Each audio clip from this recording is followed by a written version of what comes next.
Rizki dari Allah. Caranya saya kerja. Kerja itu cara, rizki itu dari Allah datangnya. Bukankah di zaman sekarang kita sering terpleset? Ini merupakan cerminan dari rapuhnya akhlak kita kepada Allah Subhanahu wa ta'ala. Karena usaha saya memang, karena saya peras keringat banting tulang, tentu. Tapi sadarkah kita bahwa sepanjang yang bisa kita lakukan cuma berusaha, peras keringat banting tulang, pergi pagi pulang sore. Tapi bisakah kita memastikan hasil usaha kita? Apalagi yang paling dekat, misalnya saja yang sungguh-sungguh di luar jangkauan kemampuan kita, soal rizki, soal jodoh, soal maut. Kitakah yang mengatur? Kitakah yang menentukan? Subhanallah. Manusia sungguh tidak berdaya menghadapi 3 hal paling pokok ini. Rezeki, kita cuma bekerja. Kitakah yang menentukan? Tidak. Kita berusaha saja, rezeki belum pasti dapat. Apalagi kalau kita tidak berusaha. Jangan terjebak dalam fatalisme. Belum perang udah nyerah. Emang dasar rezeki datangnya dari Tuhan, nggak usah kerja dan ntar juga kalau dia datang. Dari mana datangnya? Kerja saja belum tentu dapat rezeki, apalagi kalau tidak kerja. Yang jelas usaha perlu kepastian, itu urusan Allah. Ini akhlak kepada Allah Subhanahu wa ta'ala. Jodoh juga begitu. Kita berusaha, kita berupaya, Allah menghendaki lain jadinya. Maut juga begitu. Siapa sih yang pengen ngadepi maut? Siapa sih yang pengen mati? Siapa sih yang pengen ketemu malaikat Israel? Tidak seorang pun kalau ditanya, kecuali mereka yang putus asa ya. Kalau otaknya masih normal, mau mati mesti belakangan dulu udah dikit. Tapi yang satu itu saudara, kalau dia sudah datang, tenaga mana yang bisa menolak? Kalau dia sudah berkunjung, kekuatan mana yang bisa menghindar? Kalau dia sudah ingin bertemu, kemana kita bisa melarikan diri? Manusia sepanjang yang dia lakukan hanya berusaha, tapi kepastian, ketentuan dari Allah Subhanahu wa ta'ala. Orang yang kufur nikmat, nutupin Allah. Dia merasa rezekinya adalah mutlak peras keringatnya. Seolah-olah Allah nggak punya peranan apa-apa di situ. Oh, ini kan saya bisa rumah begini karena saya kerja keras. Oh, ini mobil saya begini, saya kerja keras. Peras keringat, banting tulang, keras.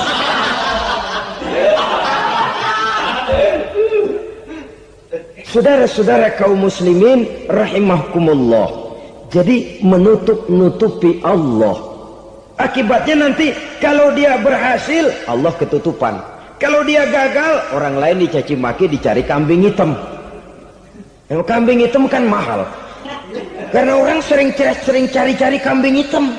Jarang orang mau jujur kalau bertemu kesulitan lalu mencari sebab pada dirinya sendiri. Yang paling enak ya nyalain orang.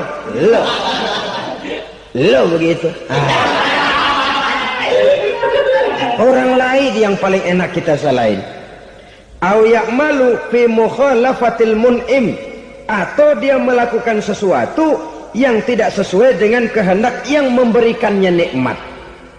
Diberikan kita tangan, mulut sih nggak berhenti, terima kasih Tuhan, alhamdulillah saya dikasih tangan. Cuma nih tangan enteng mat nabokin orang mulu. Itu sudah mukhalafatul mun'im, bertentangan dengan kehendak yang memberikan nikmat. Diberikan harta, mulutnya mah basah, terima kasih Tuhan, alhamdulillah dikasih harta, tapi pelitnya minta ampun, kikir koret medit. Ini juga termasuk kufur nikmat, mempergunakan suatu nikmat bertentangan dengan kehendak daripada yang memberikan nikmat itu sendiri. Saudara-saudara kaum muslimin rahimakumullah, oleh karenanya kufur iman memang lebih bahaya daripada kufur nikmat. Tapi jangan lupa, kufur nikmat bisa menyeret orang kepada kufur iman. Nah kalau Allah udah dialingin, Tuhan sudah dinomor duain, lama-lama kenapa dia tidak mendewakan dirinya sendiri?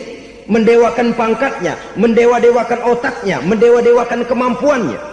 Pada awalnya dia memang cuma kufur nikmat, tapi lambat laun kalau ini tidak diobati, secara pasti orang akan mengarah kepada kufur iman.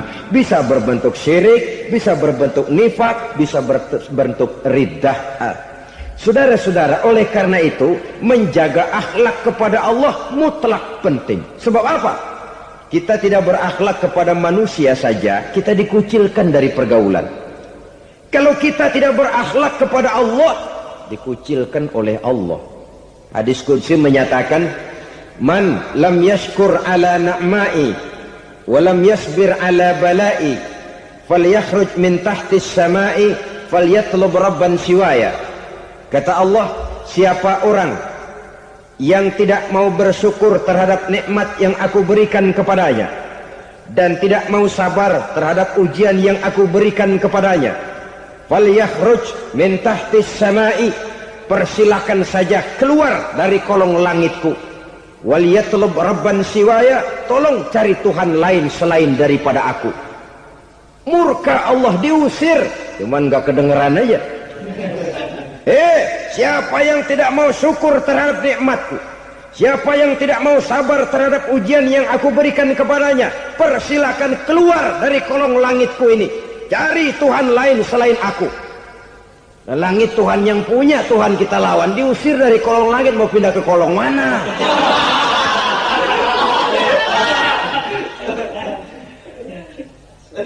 Jadi jangan merasa kufur nikmat kan enteng. Iya, kelihatannya begitu, tidak sebahaya kufur iman. Tapi kufur nikmat ini merupakan anak tangga yang kalau kita sudah mulai naik, kita akan naik terus sampai kepada tingkat di mana kita mengalami kufur iman. Kalau sudah ke sana, maka akhlak kita kepada Allah terkenalah erosi, terkena polusi, hancur akhlak kepada Allah, dan itulah sumber kesengsaraan abadi. Kalau cuma kita tidak berakhlak kepada manusia, barangkali resikonya cuma kehidupan di dunia ini. Mungkin juga ada kehidupan akhirat, tapi kalau sudah tidak berakhlak kepada Allah, dunia akhirat kita rugi dan celaka.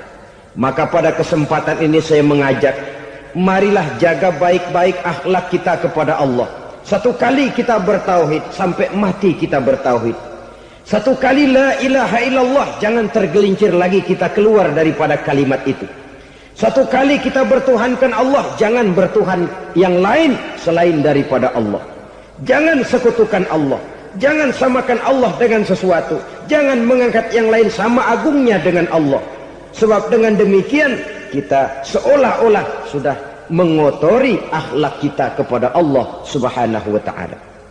Ini berat, saudara-saudara. Ini tidak ringan. Kadang-kadang saya katakan tadi, masalah ekonomi, kadang-kadang persaingan hidup yang makin tajam, di tengah lapangan kerja yang makin sulit, di tengah orang banyak potong kompas. Kalau berpatokan kepada nilai tauhid, la ilaha illallah, tidak ada Tuhan selain Allah, maka saya tidak akan takut kecuali hanya kepada Allah. Saya tidak akan menggantungkan hidup kecuali hanya kepada Allah. Saya tidak akan minta rezeki kecuali hanya kepada Allah. Kadang-kadang situasi yang nekat membuat kita kehilangan keseimbangan, kehilangan pertimbangan, picik pandangan. Akibatnya kita merusak akhlak kepada Allah Subhanahu wa ta'ala. Ironinya kan orang sekarang kalau ditanya, lu nyolong ya? Iya. Kok berani? Emang. Lu nggak tahu Tuhan lihat? Tahu. Kok nyolong juga? Biarin. Kalau Tuhan mah lihat, jangan kagak ribut. Enggak ribut katanya. Kalau orang lihat, 2 orang saja tahu, geger kelurahan. Ini kan sudah mendustai dirinya sendiri, sudah merusak akhlaknya kepada Allah Subhanahu wa ta'ala. Tuhan enggak ribut katanya. Saudara hadirin yang saya hormati, jadi oleh karenanya akhlak kita kepada Allah merupakan basis daripada kehidupan beragama. Kalau itu sudah mulai rapuh, mulai terkena erosi dan polusi, mulai rusak, dikhawatirkan nanti nilai ibadah kita kepada Allah juga akan turut ambruk karenanya. Saudara-saudara kaum muslimin rahimakumullah, Tugas yang kedua, memperbaiki akhlak manusia kepada sesama manusia. Kita tahu Islam sesuai dengan namanya adalah agama damai.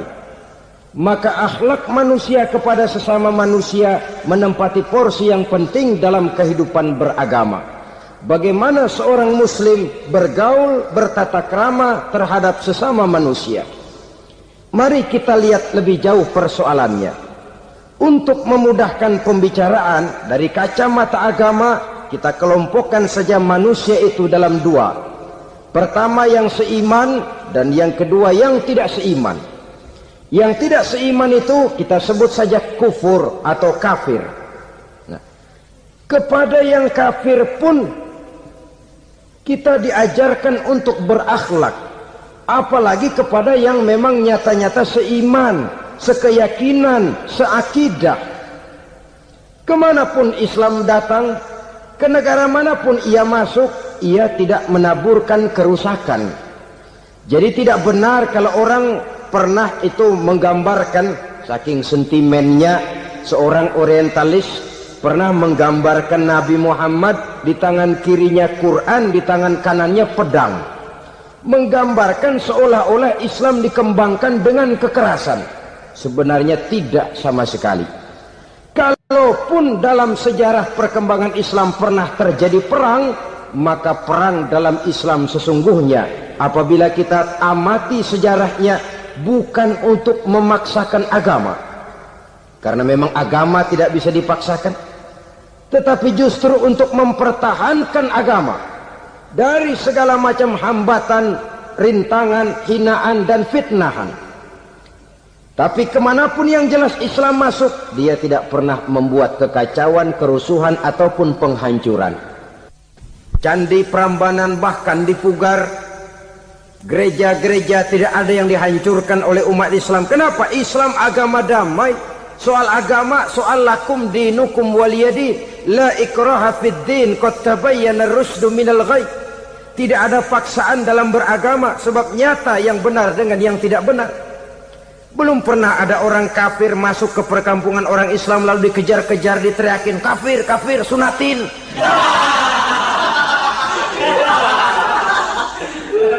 Belum pernah. Kenapa? Islam menghormati orang lain agama. Nah, yang kafir ini macam-macam, saudara. Ada kafir harbi. Nah, ini kafir kerok. Ini kafir yang nyata-nyata memproklamirkan permusuhan kepada umat Islam. Nyata-nyata mengganggu ketenangan umat Islam. Kafir yang seperti ini yang boleh diperangi. Misalnya kita mau sembahyang Jumat dijagain, nggak boleh sembahyang Jumat, getok palanya. Kafir harbi artinya tantangan perang datang dari mereka, bukan kita yang mulai, mereka yang buka front. Prinsipnya umat Islam tidak boleh mencari-cari musuh, tapi pun tidak boleh lari kalau ketemu musuh. Musuh jangan dicari, ketemu jangan lari. Karena itu kesan seolah-olah umat Islam ini teroris, umat Islam ini destroyer, umat Islam ini sering menimbulkan keonaran, kerusakan. Sungguh satu fitnahan yang sangat keji. Umat Islam adalah umat yang cinta damai. Islam di masa perkembangannya masuki Eropa melalui Selat Gibraltar, Jabal Tariq, memasuki Spanyol. Islam tidak pernah meruntuhkan gereja. Islam tidak pernah membunuh orang-orang Nasrani. Bahkan Islam mewariskan peradaban dan kebudayaan yang begitu tinggi nilainya di bidang ilmu pengetahuan. Sampai ketika itu Barat banyak mengkaji ilmu pengetahuan dari dunia Islam. Buku-buku berbahasa Arab diterjemahkan ke bahasa Yunani, dipelajari oleh para cendekiawan di negeri Barat sana. Mereka mengambil manfaat yang banyak dari masuknya Islam ke Eropa. Sementara gereja tetap berdiri dengan megahnya. Kuil-kuil tempat peribadatan tidak satupun yang diusik-usik. Kenapa? Islam agama yang cinta damai.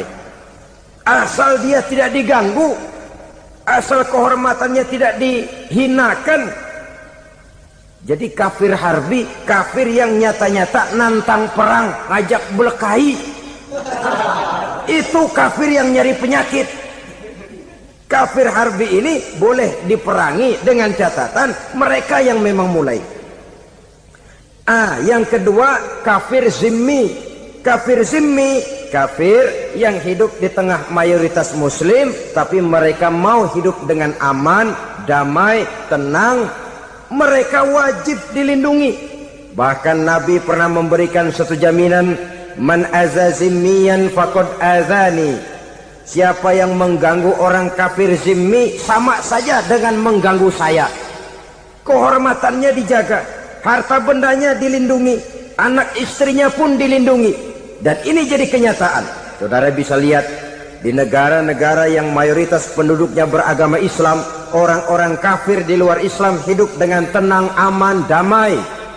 Di Saudi Arabia, di luar tanah haram, di luar Mekah dan Madinah, banyak orang-orang kafir mencari nafkah. Mereka tenang, aman, dilindungi undang-undang. Begitu di Mesir, begitu di negara Indonesia yang berdasarkan Pancasila ini.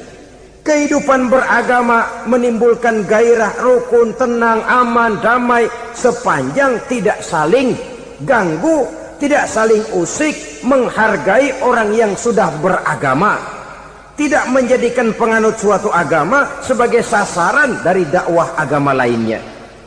Saudara-saudara kaum muslimin rahimakumullah.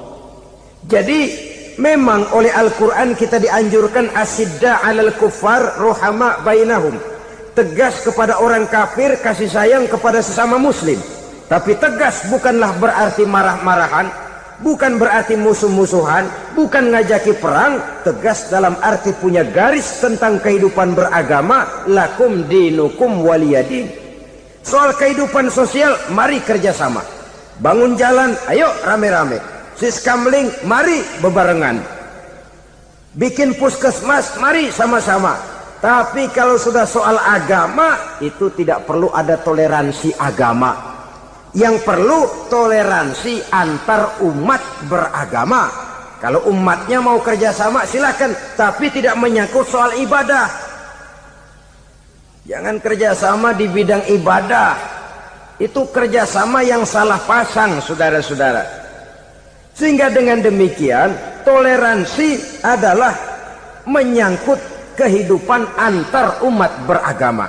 Sedangkan agama sendiri punya kapling yang nyata. Sehingga dengan demikian tegas kepada orang kafir dalam arti kita punya satu kepribadian. Tidak ngambang. Enggak, lalu kalau ditanya orang, sebenarnya agama lo apa sih? Gua mah gimana musimnya aja. Agama pakai musim kayak rambutan. Akhirnya ya begitu, musim-musiman. Ke masjid kelihatan, ke gereja hayo, ke candi nongol, ke apa? Bingung malaikat bagaimana nyatetnya nih bocah ini. Di mana aja ada. Kita punya satu kepribadian. Saya muslim dan garis saya ini, lakum dinukum waliyadin. Bagi Tuhan persilakan agama Tuhan, bagi kami agama kami. Kami hormati Tuhan, Tuhan hormat kepada kami. Tapi soal agama, kaplingnya jelas. Kerjasama, mari urusan muamalah, bidang sosial.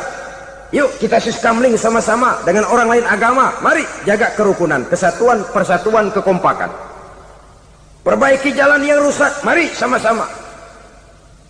Mendandani jembatan yang runtuh, mari sama-sama. Tapi sembahyang, kaplingnya lain-lain.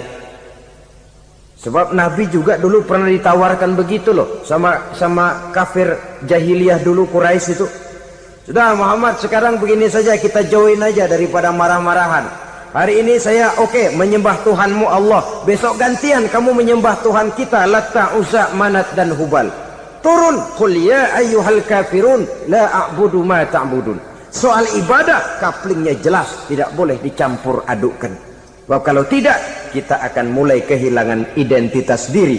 Dan disitulah krisis kehidupan keyakinan beragama dimulai. Dari krisis identitas. Hujan gede kan mulainya gerimis dulu. Di mana-mana ya gerimis dulu.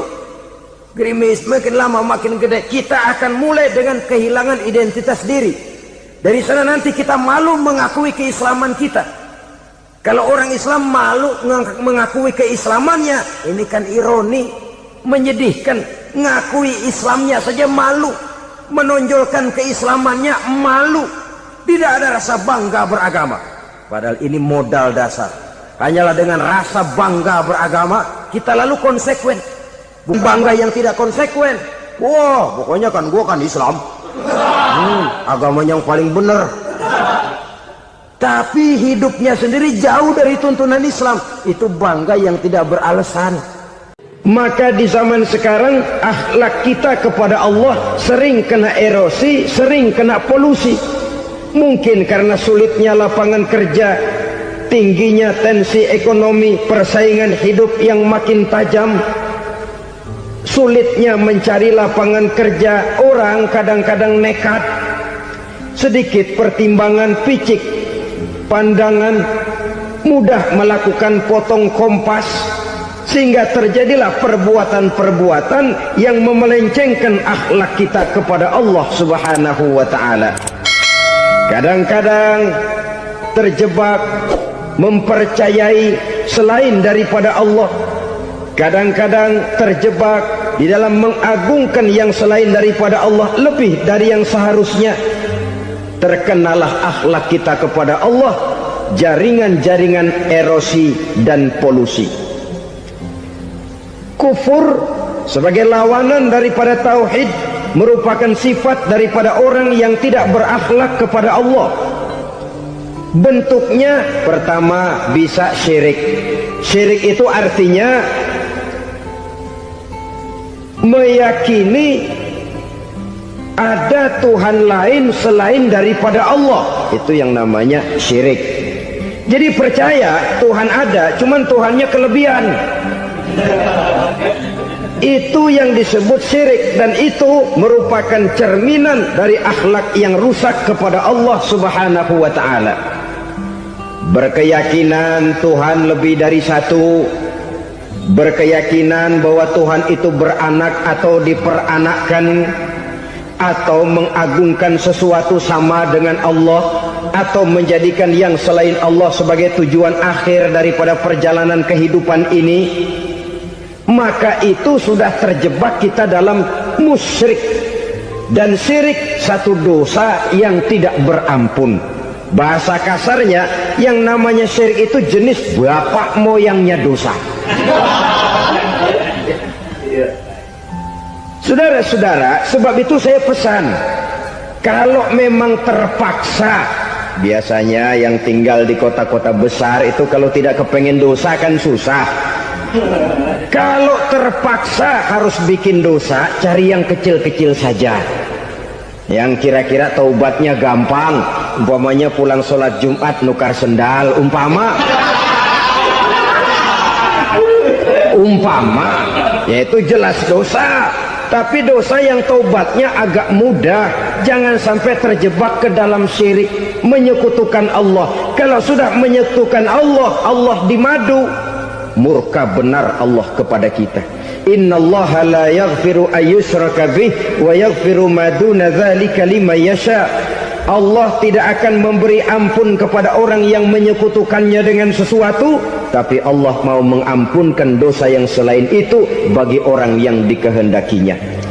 Jadi orang-orang yang sudah terjebak syirik, menyekutukan Allah, meyakini ada Tuhan lain selain daripada Allah, meyakini Tuhan beranak atau diperanakkan, bagaimanapun baiknya mereka di dunia, bagaimanapun sosial jiwanya, bagaimanapun pemurah tangannya memberikan santunan dan pertolongan kepada orang lain, kalau sudah syirik, seluruh nilai kebaikannya akan tidak ada gunanya lagi, karena tidak ada tempat nilai kebaikan itu bergantung. Sedangkan kita berbuat baik agar diterima oleh Allah. Kalau Allahnya marah kepada kita, siapa yang akan menerima nilai kebaikan itu sendiri? Ini bentuk yang pertama. Yang nyata-nyata menyembah berhala, syirik. Yang nyata-nyata beriktikad Tuhan lebih dari satu, syirik. Atau yang tersamar, Yang tersamar itu yang sering jadi penyakit kita. Saya sejak ada perkutut ini di rumah, perkutut. Saudara-saudara, yang merusak akhlak kepada Allah, yang merusak tauhid setelah syirik, bisa juga berbentuk nifak. Nifak itu sifatnya, orang yang punya sifat nifak disebut munafik. Asal katanya dari nafakun. Nafakun itu satu lubang yang punya dua muka, seperti goa, ada tempat masuk, ada tempat keluar. Maka munafik orang yang punya dua muka. Kalau bahasa kita, pandai bermain minyak di atas air. Manis jika berhadapan, balik belakang lain bicara. Sehingga apa yang dinamakan nifak, kata Imam Ali Al-Jurjani dalam kitab ta'rifatnya, izharul imanu bil lisan wa kitmanul kufri bil qalbi. Menyatakan, menampakkan iman dengan lidahnya, tapi menyembunyikan kekafiran dalam hatinya. Dengan kata lain, lidahnya mah iman, hatinya mah kafir. Padahal hati itu yang dilihat, padahal hati itu yang dinilai. Kenapa lidahnya mengaku iman? Ya mungkin karena kepepet, mungkin karena kepentingan, mungkin karena ingin mencari kelemahan orang, lalu dia pura-pura beriman. Tapi sesungguhnya hatinya kufur. Ini merupakan penyakit munafik. Dan terus terang, menghadapi orang munafik jauh lebih berat daripada menghadapi orang kafir. Kenapa? Munafik ini kan musuh dalam selimut. Mau dibilang musuh nyata-nyata, apalagi di zaman Rasul ya, ketika periode Madinah, berat sekali menghadapi orang munafik. Mau dibilang kafir, kalau ketemu assalamualaikumnya medok juga. Mau dibilang mukmin, di belakang ngegerundel, nyari-nyari penyakit, nyari-nyari lantaran, mencari-cari gara-gara. Kalau kafir jelas kafirnya, kalau musyrik jelas musyriknya. Tapi munafik, di depan kita dia mengaku beriman, di belakang kita dia caci maki kita. Maka demikian rupa watak orang munafik, Allah benci betul. Sampai dalam Quran orang munafik itu divonis innal munafikin fid darkil asfal minan nar. Orang-orang munafik di dasar jurang neraka yang paling bawah, keraknya neraka. Saudara-saudara kaum muslimin rahimakumullah, sebab munafik sangat berbahaya, membahayakan umat, membahayakan agama. Di depan kita mereka ngaku pura-pura beriman, kalau pidato luar biasa memuji agama setinggi langit, menampakkan seolah-olah dia orang yang dekat dengan agama. Saudara-saudara, agama penting, agama mutlak. Tapi yang ngomong begitu agamanya apa, remeng-remeng. Cuma sekedar lipstick, cuma sekedar dekorasi, cuma sekedar kamuflase, buat ngibuli orang lain. Dia mengaku beragama, mengatakan agama mutlak, menganggap agama penting, seolah-olah memperhatikan benar tentang tatanan kehidupan beragama. Tapi sebenarnya di hatinya tidak lebih berkecamuk penyakit-penyakit kufur. Maka sifat munafik ini termasuk menodai tauhid, artinya merusak akhlak kita kepada Allah Subhanahu wa ta'ala. Sifat yang ketiga yang juga merusak akhlak kita kepada Allah dinamakan riddah. Riddah itu sifatnya, orang yang punya sifat riddah disebut murtad. Murtad keluar dari Islam. Keluar dari Islam tentu tadinya di dalam Islam. Oleh satu perbuatan dia bisa menjadi murtad. Misalnya tadinya dia iman benar kepada Allah, tapi melarat. Kadang-kadang sehari masak, 3 hari libur. Akhirnya oleh kesulitan ekonomi dia tidak kuat.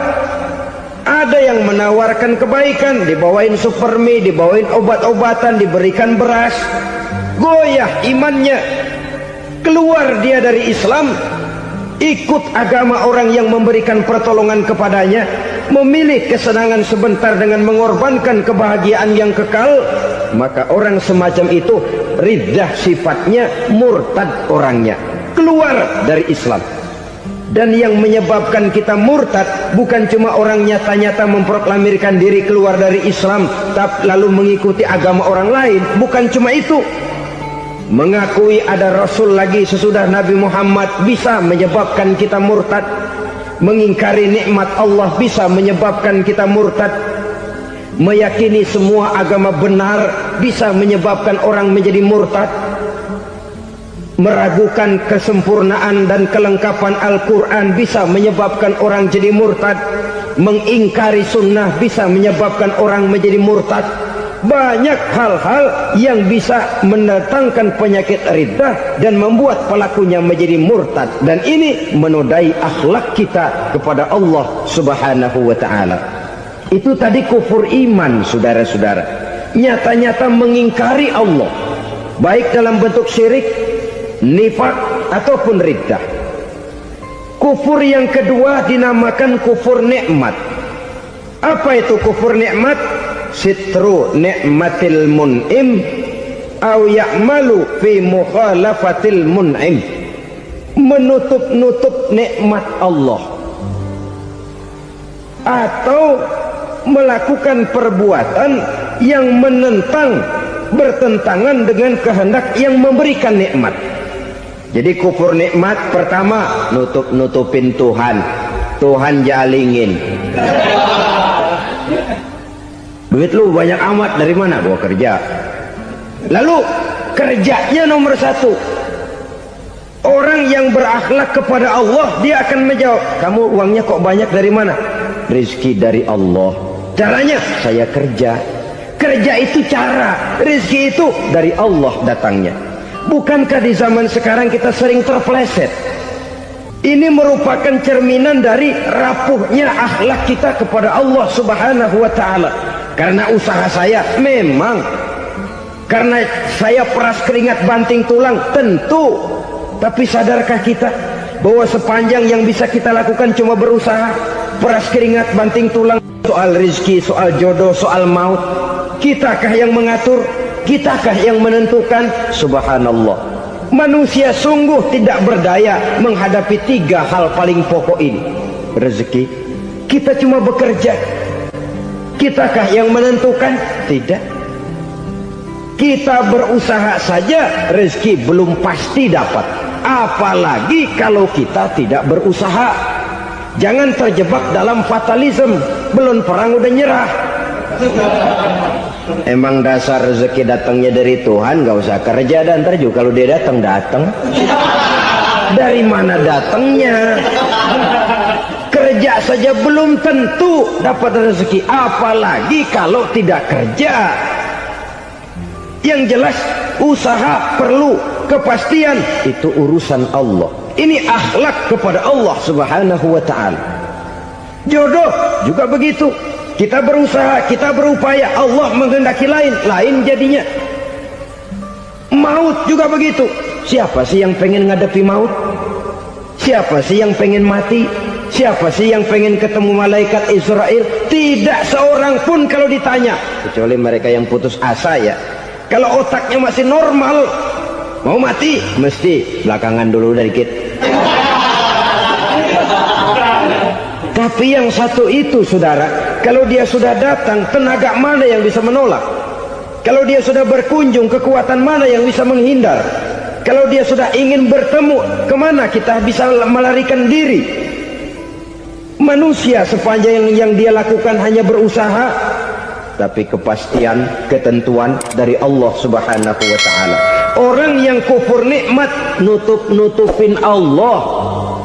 Dia merasa rezekinya adalah mutlak peras keringatnya, seolah-olah Allah nggak punya peranan apa-apa di situ. Oh, ini kan saya bisa rumah begini karena saya kerja keras. Oh, ini mobil saya begini, saya kerja keras. Peras keringat, banting tulang, keras.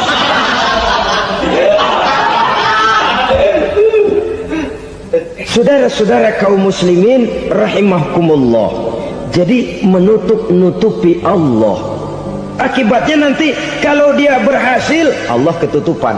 Kalau dia gagal, orang lain dicaci maki, dicari kambing hitam.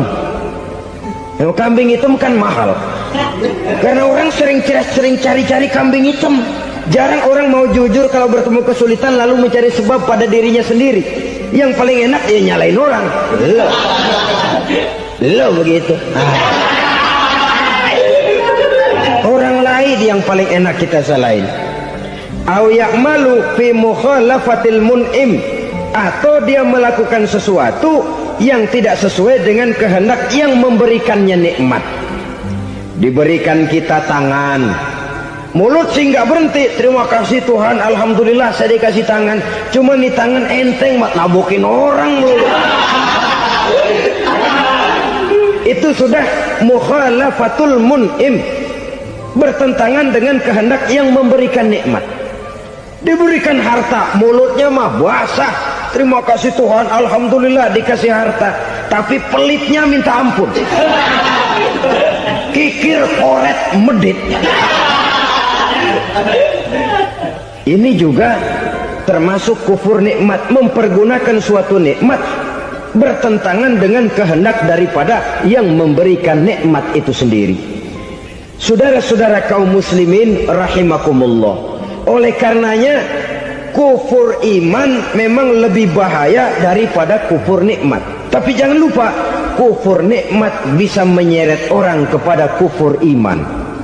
Nah kalau Allah udah dialingin, Tuhan sudah dinomor duain, lama-lama kenapa dia tidak mendewakan dirinya sendiri, mendewakan pangkatnya, mendewa-dewakan otaknya, mendewa-dewakan kemampuannya?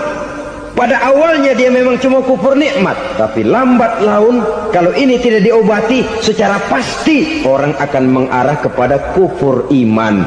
Bisa berbentuk syirik, bisa berbentuk nifak, bisa berbentuk riddah. Saudara-saudara, oleh karena itu menjaga akhlak kepada Allah mutlak penting. Sebab apa? Kita tidak berakhlak kepada manusia saja, kita dikucilkan dari pergaulan. Kalau kita tidak berakhlak kepada Allah, dikucilkan oleh Allah.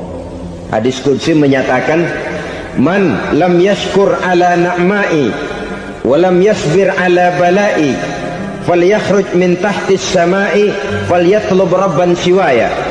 Kata Allah, siapa orang yang tidak mau bersyukur terhadap nikmat yang aku berikan kepadanya dan tidak mau sabar terhadap ujian yang aku berikan kepadanya, falyakhruj min tahtis samai, persilahkan saja keluar dari kolong langitku, waliyatlub rabban siwaya, tolong cari Tuhan lain selain daripada aku. Murka Allah, diusir, cuman gak kedengeran aja. Siapa yang tidak mau syukur terhadap nikmatku, siapa yang tidak mau sabar terhadap ujian yang aku berikan kepadanya, persilahkan keluar dari kolong langitku ini, cari Tuhan lain selain aku. Nah, langit Tuhan yang punya, Tuhan kita lawan, diusir dari kolong langit, mau pindah ke kolong mana?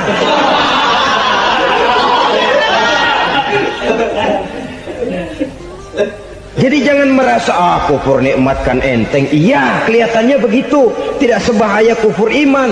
Tapi kufur nikmat ini merupakan anak tangga yang kalau kita sudah mulai naik, kita akan naik terus sampai kepada tingkat di mana kita mengalami kufur iman. Kalau sudah ke sana, maka akhlak kita kepada Allah terkenalah erosi, terkena polusi, hancur akhlak kepada Allah, dan itulah sumber kesengsaraan abadi. Kalau cuma kita tidak berakhlak kepada manusia, barangkali resikonya cuma kehidupan di dunia ini. Mungkin juga ada kehidupan akhirat. Tapi kalau sudah tidak berakhlak kepada Allah, dunia akhirat kita rugi dan celaka. Maka pada kesempatan ini saya mengajak, marilah jaga baik-baik akhlak kita kepada Allah. Satu kali kita bertauhid, sampai mati kita bertauhid. Satu kali la ilaha illallah, jangan tergelincir lagi kita keluar daripada kalimat itu. Satu kali kita bertuhankan Allah, jangan bertuhan yang lain selain daripada Allah. Jangan sekutukan Allah, jangan samakan Allah dengan sesuatu, jangan mengangkat yang lain sama agungnya dengan Allah. Sebab dengan demikian kita seolah-olah sudah mengotori akhlak kita kepada Allah Subhanahu wa ta'ala. Saudara hadirin yang saya hormati, jadi oleh karenanya akhlak kita kepada Allah merupakan basis daripada kehidupan beragama. Kalau itu sudah mulai rapuh, mulai terkena erosi dan polusi, mulai rusak, dikhawatirkan nanti nilai ibadah kita kepada Allah juga akan turut ambruk karenanya. Saudara-saudara kaum muslimin rahimakumullah, tugas yang kedua memperbaiki akhlak manusia kepada sesama manusia. Kita tahu Islam sesuai dengan namanya adalah agama damai. Maka akhlak manusia kepada sesama manusia menempati porsi yang penting dalam kehidupan beragama. Bagaimana seorang muslim bergaul, bertata krama terhadap sesama manusia. Mari kita lihat lebih jauh persoalannya. Untuk memudahkan pembicaraan dari kacamata agama, kita kelompokkan saja manusia itu dalam dua. Pertama yang seiman, dan yang kedua yang tidak seiman. Yang tidak seiman itu kita sebut saja kufur atau kafir. Nah, kepada yang kafir pun kita diajarkan untuk berakhlak, apalagi kepada yang memang nyata-nyata seiman, sekeyakinan, seakidah. Kemanapun Islam datang, ke negara manapun ia masuk, ia tidak menaburkan kerusakan. Jadi tidak benar kalau orang pernah itu menggambarkan, saking sentimennya seorang orientalis pernah menggambarkan Nabi Muhammad di tangan kirinya Quran, di tangan kanannya pedang, menggambarkan seolah-olah Islam dikembangkan dengan kekerasan. Sebenarnya tidak sama sekali. Kalaupun dalam sejarah perkembangan Islam pernah terjadi perang, maka perang dalam Islam sesungguhnya apabila kita amati sejarahnya bukan untuk memaksakan agama, karena memang agama tidak bisa dipaksakan, tetapi justru untuk mempertahankan agama dari segala macam hambatan, rintangan, hinaan dan fitnahan. Tapi kemanapun yang jelas Islam masuk, dia tidak pernah membuat kekacauan, kerusuhan ataupun penghancuran. Candi Prambanan bahkan dipugar, gereja-gereja tidak ada yang dihancurkan oleh umat Islam. Kenapa? Islam agama damai. Soal agama, soal lakum dinukum waliyadi, la ikraha fid din, qad tabayyana ar-rusdu minal ghayy. Tidak ada paksaan dalam beragama, sebab nyata yang benar dengan yang tidak benar. Belum pernah ada orang kafir masuk ke perkampungan orang Islam lalu dikejar-kejar, diteriakin kafir, kafir, sunatin.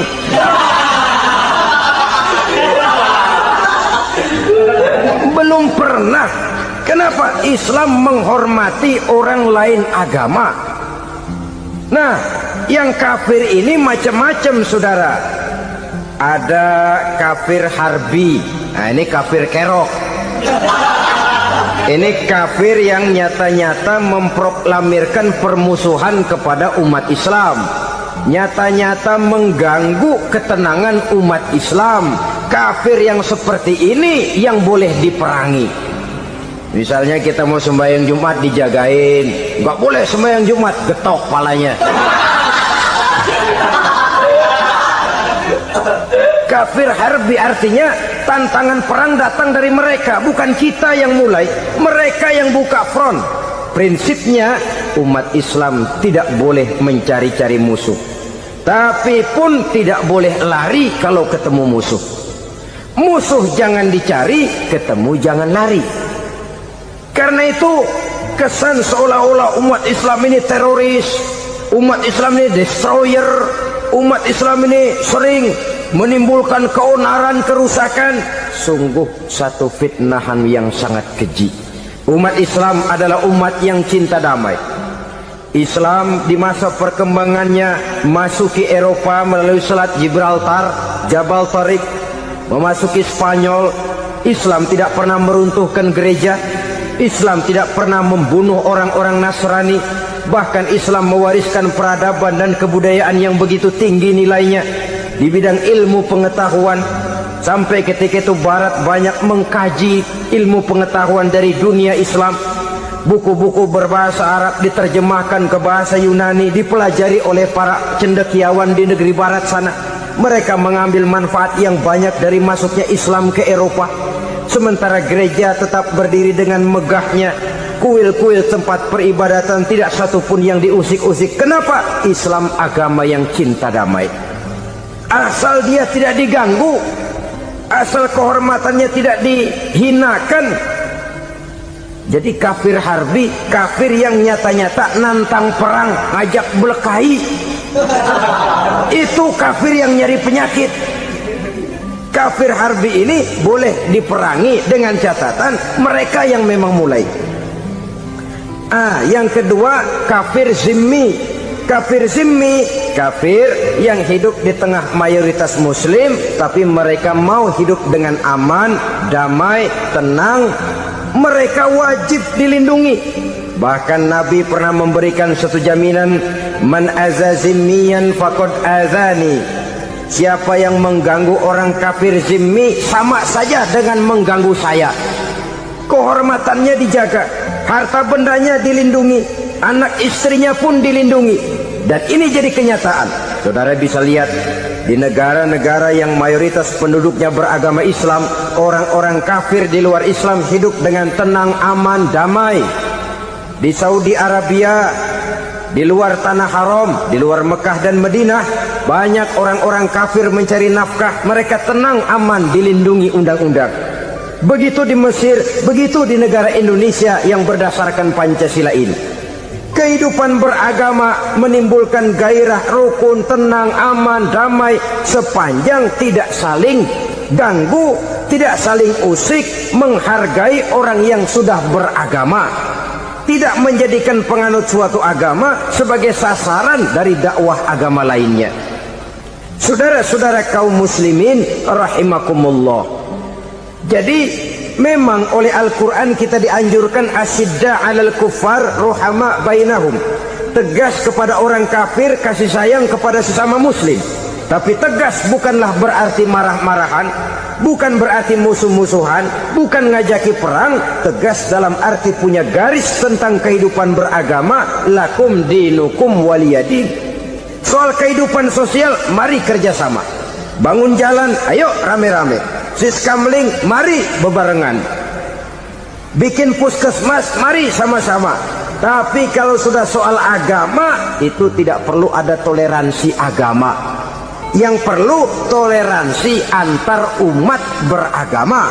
Kalau umatnya mau kerjasama silakan, tapi tidak menyangkut soal ibadah.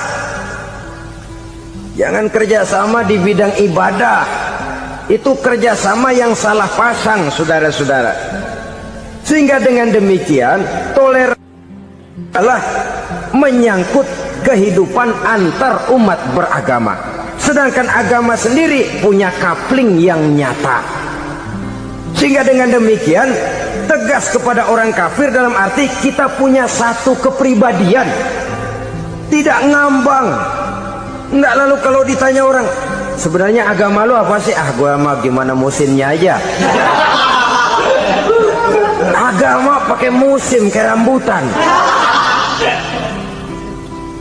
Akhirnya ya begitu, musim-musiman.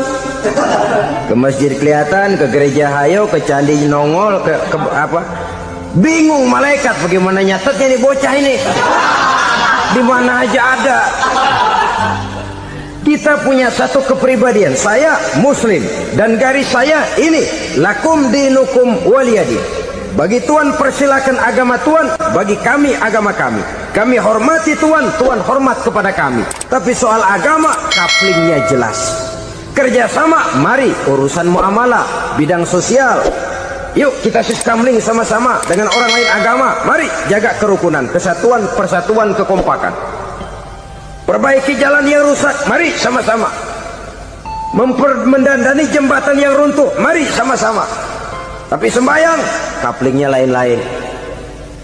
Sebab Nabi juga dulu pernah ditawarkan begitu loh sama kafir jahiliyah dulu, Quraisy itu.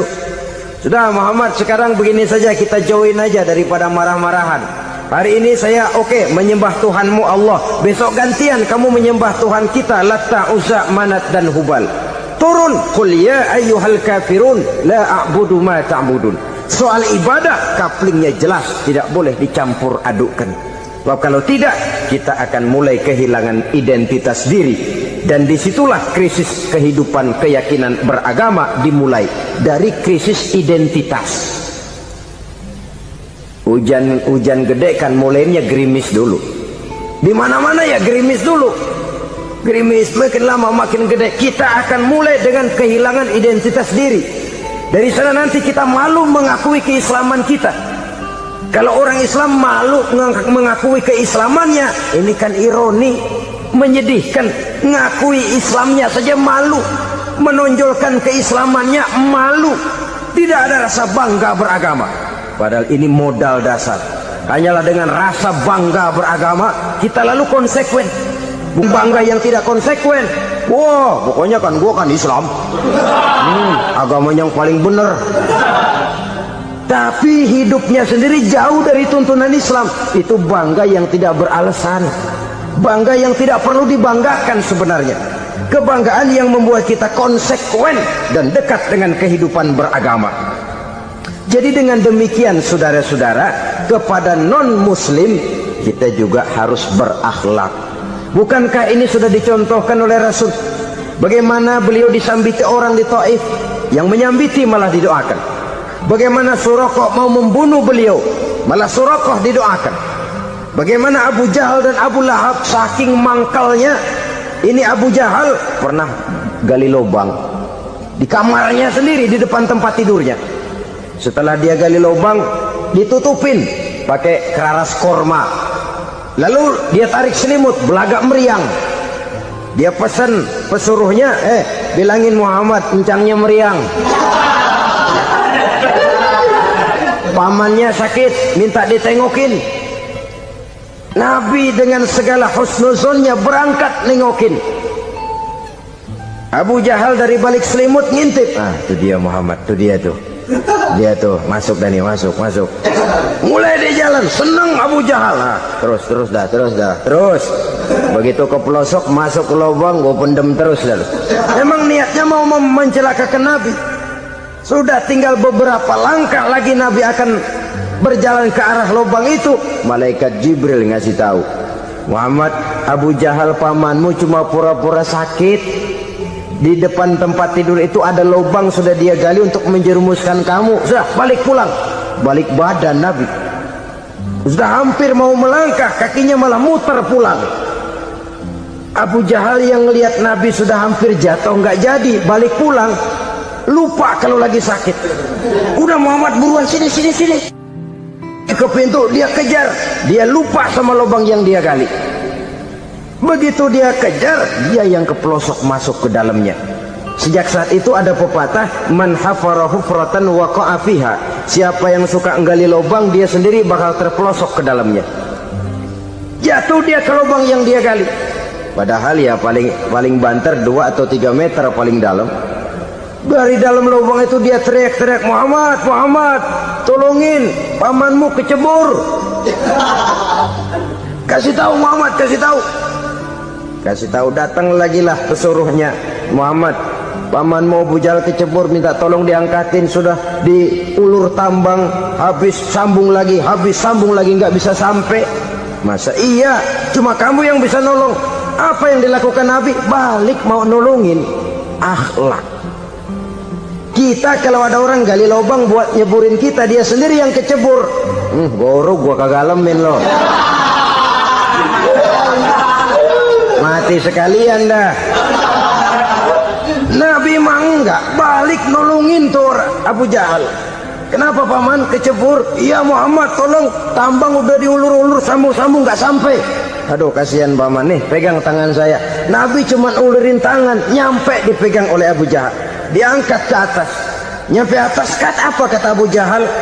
Tambang bergulung-gulung nggak nyampe, kamu cuma pakai tangan doang kok bisa Muhammad, hebat banget sihirmu. Mukjizat dia bilang sihir, udah ditolongin nyelak lagi, kan yang enak kita injak palanya. Orang dulu bilang wah katanya nolongin anjing kejepit, udah selesai ditolongin malah yang nolong digigit. Saudara hadirin yang saya hormati, kepada orang-orang kafir kita harus berakhlak, menghormati mereka, tidak memaksakan satu keyakinan dalam batas-batas yang ditolerir oleh agama, yaitu pada masalah-masalah sosial dan muamalah. Itu kepada non-muslim, apalagi kepada sesama muslim. Baik akhlak kepada orang tua, akhlak kepada guru, akhlak kepada jiran atau tetangga, itu semua termasuk dalam akhlak kepada sesama manusia. Akhlak kita kepada orang tua, kadang-kadang kita orang timur ini ketularan orang barat. Engkongnya dianggap CS, salaman main kedet aja halokong, engkongnya behalo di bengong. Saudara-saudara kaum muslimin rahimakumullah, akhlak yang tua kepada yang muda, akhlak yang muda kepada yang tua, kepada jiran dan tetangga, kepada sanak famili dan handai tolan, pendeknya kepada sesama muslim. Tetangga ada haknya, ada hak tetangga yang kalau kita berakhlak itu harus dipenuhi. Contoh kecil, kalau saya beli radio, itu saya dong boleh berpikir, ini radio saya beli pakai uang saya setel di rumah saya, sekeras-kerasnya ada apa sama orang lain? Radio gua, yang beli gua pakai duit gua, gue setel di rumah gue, ada urusan apa sama orang lain? Itu kalau menurut saya. Tapi tetangga sebelah saya kan bisa juga ngomong begitu. Mata gue yang ngantuk, gue tidur di rumah gue, kenapa suara radio lu masuk kemari? Ketika itulah lalu kebebasan saya nyetel radio dibatasi oleh kebebasan tetangga saya yang mau tidur. Ini sudah akhlak namanya. Umpamanya lagi ada Nabi ajarkan, iza tobakhta maraqatan fa'akthir ma'aha wa ta'ahad jiranaka. Kalau kamu masak sayur, banyakin kuahnya, bagiin tetangga kamu. Bukan bagiannya itu yang jadi soal, tapi akhlak kepada tetangga. Udah tahu tetangganya kelaparan, diseksa, goreng ikan asin, se-RW baunya ngayap, kembang kempis orang nungguin. Saudara hadirin ma'asyiral muslimin rahimakumullah. Jadi dengan demikian, kalau sudah kembali kepada orang-orang yang nilai imannya sama dengan kita, apapun organisasinya, apapun baju yang mereka pakai, kaos yang mereka pakai, jaket yang mereka pakai, kalau sudah seakidah, seiman, jaga akhlak kita. Pendapat boleh berbeda, kaos boleh tidak sama, jaket boleh beraneka warna, bendera boleh beragam-ragam, tapi ukhuwah Islamiyah ini utamakan. Adalah lebih baik mencari persamaan dalam kehidupan dan bukan memperbesar perbedaan. Hanyalah dengan mengembangkan nilai-nilai akhlak semacam ini, toleransi tidak hanya diperlukan kepada yang non-muslim, kepada sesama muslim pun toleransi. Artinya apa? Jangan memponis amalan orang lain. Yang usoli, yang tidak usoli, berjalanlah menurut keyakinannya masing-masing. Jangan lalu memponis, itu namanya nggak toleransi. Kamu nggak pakai usoli ya? Enggak. Brengsek. Kamu pakai usoli ya? Iya. Bid'ah. Lah dua-duanya kagak yang bener. Kalau yang sembahyang kagak bener, bagaimana yang kagak sembahyang? Apa itu yang bener? Toleransi, setuju dengan perbedaan pendapat, jangan memponis amalan orang lain. Karena kita hanya beramal, hak menerima adalah Allah Subhanahu wa ta'ala. Jangan sebentar-bentar mencap bidah dolalah, finnar, neraka. Kayaknya neraka kapling orang tuanya kali. Gampang bener masukin orang ke neraka. Kita kadang-kadang bisa toleransi dengan orang luar, tapi kepada sesama muslim toleransi tidak sanggup kita adakan. Mengklaim merasa kita yang benar, orang lain salah semua, itu tidak toleransi namanya. Mentang-mentang jadi ustadz nih, satu-satunya ustadz di sini ya, semuanya mesti ngaji kemari. Kalau nggak ngaji kemari Islamnya kurang tapi bener. toleransi. Saudara-saudara kaum muslimin rahimakumullah, lapang dada menghargai orang yang berbeda pendapat, apalagi kalau perbedaan pendapat itu menyangkut hal-hal yang tidak prinsipil, menyangkut hal-hal yang sekunder dalam kehidupan beragama, menyangkut masalah-masalah yang dalam bahasa fikih disebut soal-soal furu'iyah. Tidak usah menyebabkan kita bersih tegang. Kepala sama hitam pendapat boleh berbeda dan halal. Bahkan Nabi mengatakan ikhtilafu ummati rahmatun, perbedaan pendapat di kalangan umatku bahkan menjadi rahmah, sepanjang perbedaan pendapat itu diiringi dengan rasa toleransi. Tapi kalau sudah main baku hantam, main klaim, memponis orang lain, akhirnya timbullah keretakan. Jangan heran kadang-kadang satu masjid dua kelir. Ya soal kelir boleh kelar-kelir, boleh kelar-kelir. Tapi kalau harus terlalu mencolok menyebabkan timbulnya keretakan, saya kira yang akan turun bukan lagi rahmah tapi bala. Bala akan menimpa kita, jatuh kita menjadi umat yang lemah. Oleh karena di antara kita sendiri, sesama kita tidak pandai bertoleransi, tidak lapang dada. Ada anak muda kelihatannya mau majuan dikit, yang tua curiga. Nih, kalau dia maju pasaran gua bangkrut dong nih. Lalu ditekan tuh anak ditekan melejit. Kadang-kadang yang tua maksudnya baik, mau memelihara, yang muda salah terima. Kan tua kejemur. Dari dulu sampai sekarang gitu-gitu doang, anak kemajuannya. Padahal yang tua barangkali maksudnya juga baik, mau memelihara. Sebenarnya kalau kita bisa mencoba mencari titik temu dengan alur komunikasi, tidak merasa diri yang paling benar, tapi toleransi, boyak menerima pendapat orang lain, setidaknya mau mendengar omongan orang. Yang susah kalau udah kena penyakit, nggak mau ngerti omongan orang, nggak mau nerima pendapat orang. Kodok di kolong tempayan, cukeng kayu asem, asal ijo udah ijo aja, ijo dah. Nggak ngerti omongan orang, yang kayak begini yang orang jadi kesandung.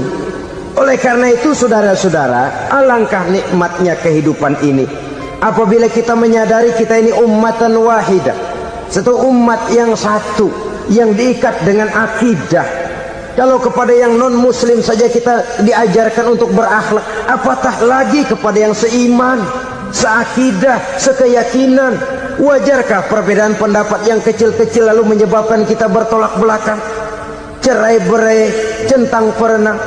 Bila bertemu di jalan yang satu menyisih ke kiri, yang lain menyingkir ke kanan. Kalaupun juga bercampur di tengah kumpulan orang banyak, persis air dengan minyak. Yang atu melengos, yang atu madep mojok. Orang lain senyum, dia mau pada manyun. Saudara-saudara kaum muslimin rahimakumullah, realita ini walaupun tidak enak, pahit, tapi masih hidup di sebagian masyarakat kita. Ini yang perlu kita atasi. Soal toleransi kepada orang lain, sejarah sudah membuktikan. Mari kita jangan cuma bisa mengajak orang lain, umat lain untuk bertoleransi dengan kita, tapi kepada sesama kita, toleransi ini perlu kita tegakkan, perlu kita bina, terutama di dalam kita menuju bentuk ideal daripada konsep ukhuwah Islamiyah ini, yang memang selalu kita akan cari bentuk-bentuk idealnya sejalan dengan perkembangan situasi dan kondisi yang dihadapi oleh umat. Perbedaan organisasi, perbedaan kepentingan organisasi tidak seharusnya menyebabkan kita merasa meremehkan orang lain dan mengangkat diri, mengklaim diri sebagai yang ter. Jadi dengan demikian, apabila yang pertama tadi akhlak kepada Allah dinamakan hablum minallah, maka yang kedua ini merupakan hablum minan nas. Jikalau baik akhlak kita kepada Allah, baik akhlak kita kepada manusia, nikmat rasanya menjalani kehidupan. Kadang-kadang orang akhlaknya kepada manusia baik, tapi kepada Allah tidak baik. Hormat sama yang tua, menyayangi yang muda, sama tetangga rukun, tapi sama Tuhan nggak mau sujud. Ini baik kepada manusia, tapi tidak berakhlak kepada Allah. Atau sebaliknya, sujudnya sama Allah mah tekun, bener khusyuk, bahasanya juga fasih, luar biasa. Tapi sama manusia sombong, takabur, ujub, merasanya dia doang yang paling benar. Sebab iblis itu ya, itu kadang-kadang datang lewat hati, dan memang selalu markasnya di situ. Kalau dia tidak bisa menggoda kita dengan yang lain, dia tumbuhkan sifat ujub. Dia bisikin, wah memang di kampung ini yang paling banyak ibadahnya ente. Yang lain mana, lihat tuh kerocok semua.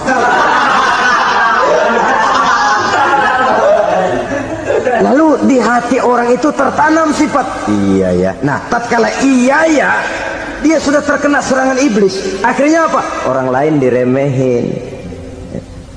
Asalnya nggak mau sembahyang aja diajak salaman dan najis aja dah. Ketemu juga mukanya ditekuk 4. Akhirnya bukan ngajak malah ngenyek, ngina. Lah orang dihina makin jauh, makin tidak tersentuh. Bukan cara itu yang diajarkan oleh Rasul. Bahwa orang tidak mau sholat, tugas kita mengajak. Soal dia tidak sholat, itu dosa dia kepada Allah. Saudara-saudara kaum muslimin, ujub disuntikkan oleh iblis ke dalam hati kita.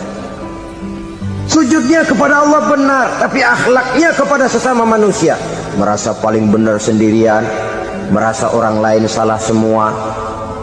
Pokoknya kalau di luar lingkungannya udah kagak bener aja udah bahaya. Saudara-saudara, ini juga penyakit yang disuntikan oleh iblis. Sebab iblis itu tipu dayanya luar biasa, strateginya lihai. Makin tinggi kualitas iman, ya makin berat upaya iblis untuk menjerumuskan kita. Karenanya saya mengajak, marilah kita bertoleransi, baik kepada non muslim, lebih-lebih lagi kepada sesama muslim yang kebetulan berbeda baju, berbeda kaos, berbeda organisasi, lain bendera yang dibawanya. Tapi toleransi mari kita canangkan. Kita terikat oleh ukhuwah Islamiyah. 2. Yang ketiga, akhlak manusia kepada makhluk Allah lainnya di luar manusia.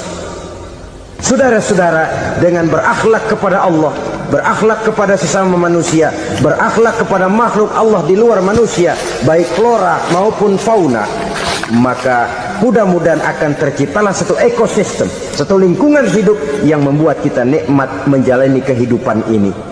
Kita tahu Islam adalah agama damai. Sesuai dengan namanya, ia tidak dikembangkan dengan pedang dan kekerasan. Ia dikembangkan dengan keteladanan dan tuntunan moral. Oleh karena Islam bukan agama kekerasan, Islam pun tidak mementingkan dan mengajarkan kekerasan kecuali dengan alasan yang benar dan bisa dipertanggungjawabkan.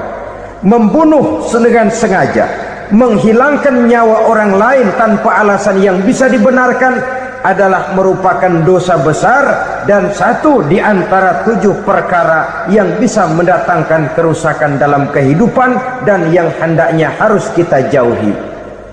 Saudara-saudara kaum muslimin rahimakumullah, beberapa waktu yang lalu di sebuah kota kecil yang indah bernama New Auckland. Saudara tahu New Auckland? Tuh dari Gunung Kidul masih ngidul lagi. Pernah diadakan satu seminar yang membicarakan bagaimana menyelamatkan masyarakat manusia dari bahaya Perang Dunia Ketiga. Diperkirakan kalau terjadi Perang Dunia Ketiga, manusia tidak akan tersisa. Sebab apa? Pada waktu itu cadangan nuklir yang dimiliki oleh bersama Amerika dan Rusia konon sudah sanggup memusnahkan 6 miliar manusia pada saat jumlah manusia baru 5 miliar. Jadi kelebihan nuklir dunia ini. Kalau terjadi perang dunia ketiga, sulit manusia untuk tersisa.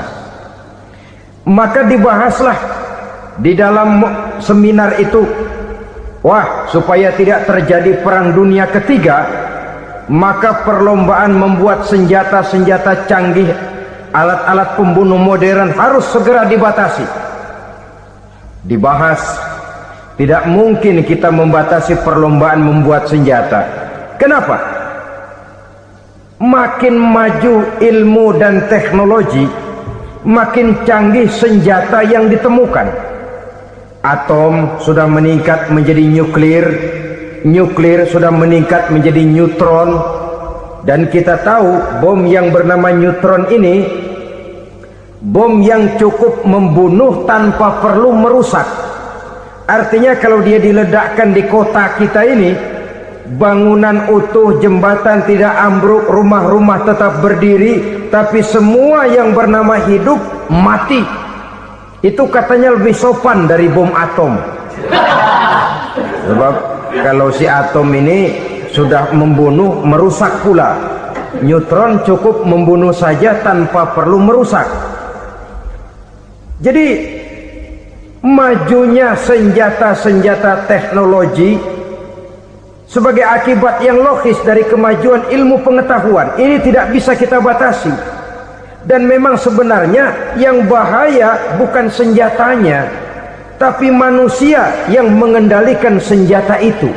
Mereka kembali kepada prinsip the man behind the gun. Bukan senjatanya yang bahaya, tapi manusia yang mengendalikan senjata itu yang bahaya. Walaupun senjatanya modern, katakanlah model M16 umpamanya, kalau yang mengendalikannya orang beriman, insya Allah aman. Tapi biar megang cuma senapan angin, kalau yang megang orang brutal, ngeri kita deket-deket. Apalagi kalau memang bukan ahlinya menggunakan senjata, bisa ngeker kaki kena jidat.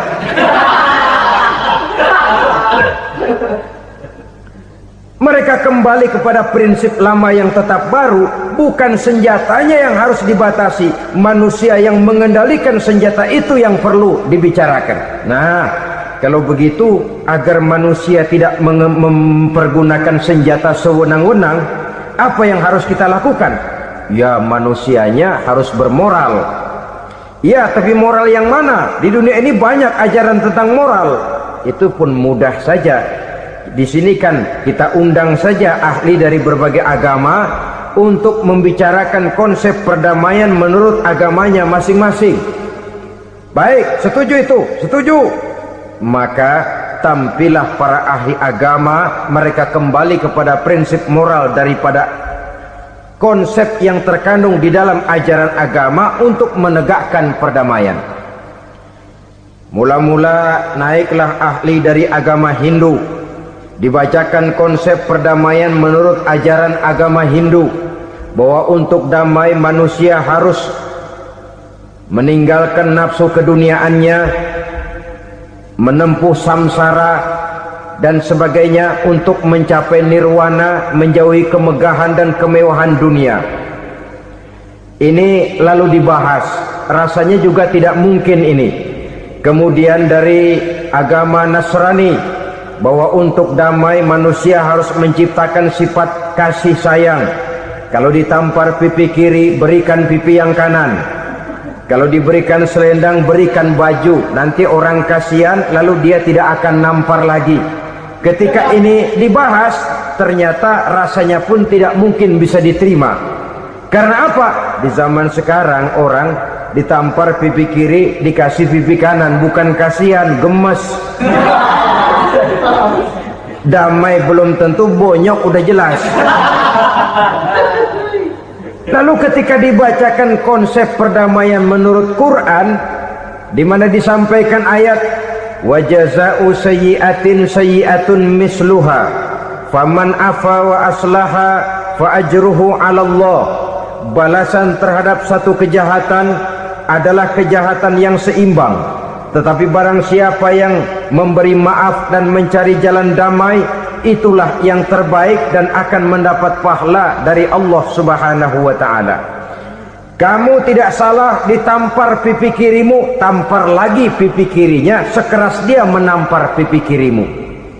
Nanti orang tidak mau menampar kita karena dia tahu kalau dia tampar kita, dia akan menderita tamparan sekeras dia menampar kita. Akan terjadilah prinsip saling hormat menghormati, tidak saling ganggu, tidak saling usil, tidak saling jahil. Atas dasar ini perdamaian bisa ditegakkan. Mereka bisa menerima konsep ini, tapi kemudian seminar ditutup tanpa satu keputusan resmi. Kenapa? Terus terang mereka kagum dengan konsep Islam, tapi sentimen lama terhadap nilai-nilai Islam telah menutup mata mereka untuk menerima kebenaran dari ajaran Al-Quranul Karim. Saudara-saudara kaum muslimin rahimakumullah, kembali kita kepada persoalan pokok. Roh adalah dari Allah, dia akan kembali kepada Allah, milik mutlak dari Allah. Tidak pantas kita merampasnya dari orang lain. Tidak wajar kita menghilangkannya tanpa alasan yang dibenarkan oleh agama. Di zaman sekarang, akibat persaingan hidup yang makin tajam, lapangan kerja yang makin sulit, tensi ekonomi yang makin tinggi, atau karena nilai moral yang makin rendah, atau juga karena rapuhnya pegangan orang kepada agama, nyawa rasanya sudah sedemikian murahnya. Berbagai kasus membuat berdiri bulu roma kita. Ada mayit, ada manusia dipotong 6, dicincang macam kambing. Ada yang dipotong 5, ada yang dipotong 13, dikardusin, dibuang ke tempat sampah. Inna lillahi wa inna ilaihi raji'un. Gejala apa ini? Kanibalisme. Manusia sudah demikian sadisnya, manusia sudah sedemikian buasnya, sehingga sesama manusia diperlakukan seperti hewan. Padahal hewan sendiri belum pernah macan makan macan, bagaimanapun buasnya macan. Belum pernah serigala memakan serigala, bagaimanapun brutalnya serigala. Tetapi manusia makan manusia di zaman sekarang kadang jadi kenyataan dalam kehidupan kita. Kadang persoalannya remeh saja, soal uang 200 perak, pisau bicara, nyawa melayang. Soal rokok sebatang, celurit bicara, nyawa melayang. Soal-soal yang sama sekali tidak prinsip, begitu mudah kita menghilangkan nyawa orang lain. Padahal Nabi pernah memperingatkan, apabila dua orang muslim sudah berkelahi dan berbunuh-bunuhan, al-qatil wal maktul finnar, yang membunuh dan yang terbunuh dua-duanya neraka. Sahabat heran, ya Rasul, kalau yang terbunuh, kalau yang membunuh masuk neraka itu sih wajar, tapi yang terbunuh kenapa neraka juga? Beliau menjawab, dua-duanya sudah punya niat untuk saling membunuh. Niatnya itu yang diponten. Yang terbunuh cuman lagi apes aja, keduluan dia. Umpama tidak terbunuh, pasti dia yang akan membunuh. Oleh karenanya al-qatil wal maktul, yang membunuh dan yang dibunuh finnar, dua-duanya masuk ke dalam neraka. Islam menghormati kehidupan, tidak hanya terbatas kepada sesama muslim, orang-orang yang berlainan agama pun yang mau hidup berukun, damai, berdampingan dengan umat Islam, jiwa mereka, darah mereka dilindungi oleh nilai-nilai Islam yang disebut dengan kafir zimmi ini. Mengganggu mereka sama saja dengan mengganggu aku, kata Nabi. Jadi oleh karena itu, sayangilah sesama. Kehidupan adalah anugerah Allah, bukan wewenang kita untuk mencabutnya dari orang lain, bukan wewenang kita untuk merampas dan menghilangkannya dari orang lain. Apa yang tidak enak terjadi pada diri kita, begitu pula lah apabila terjadi pada diri orang lain.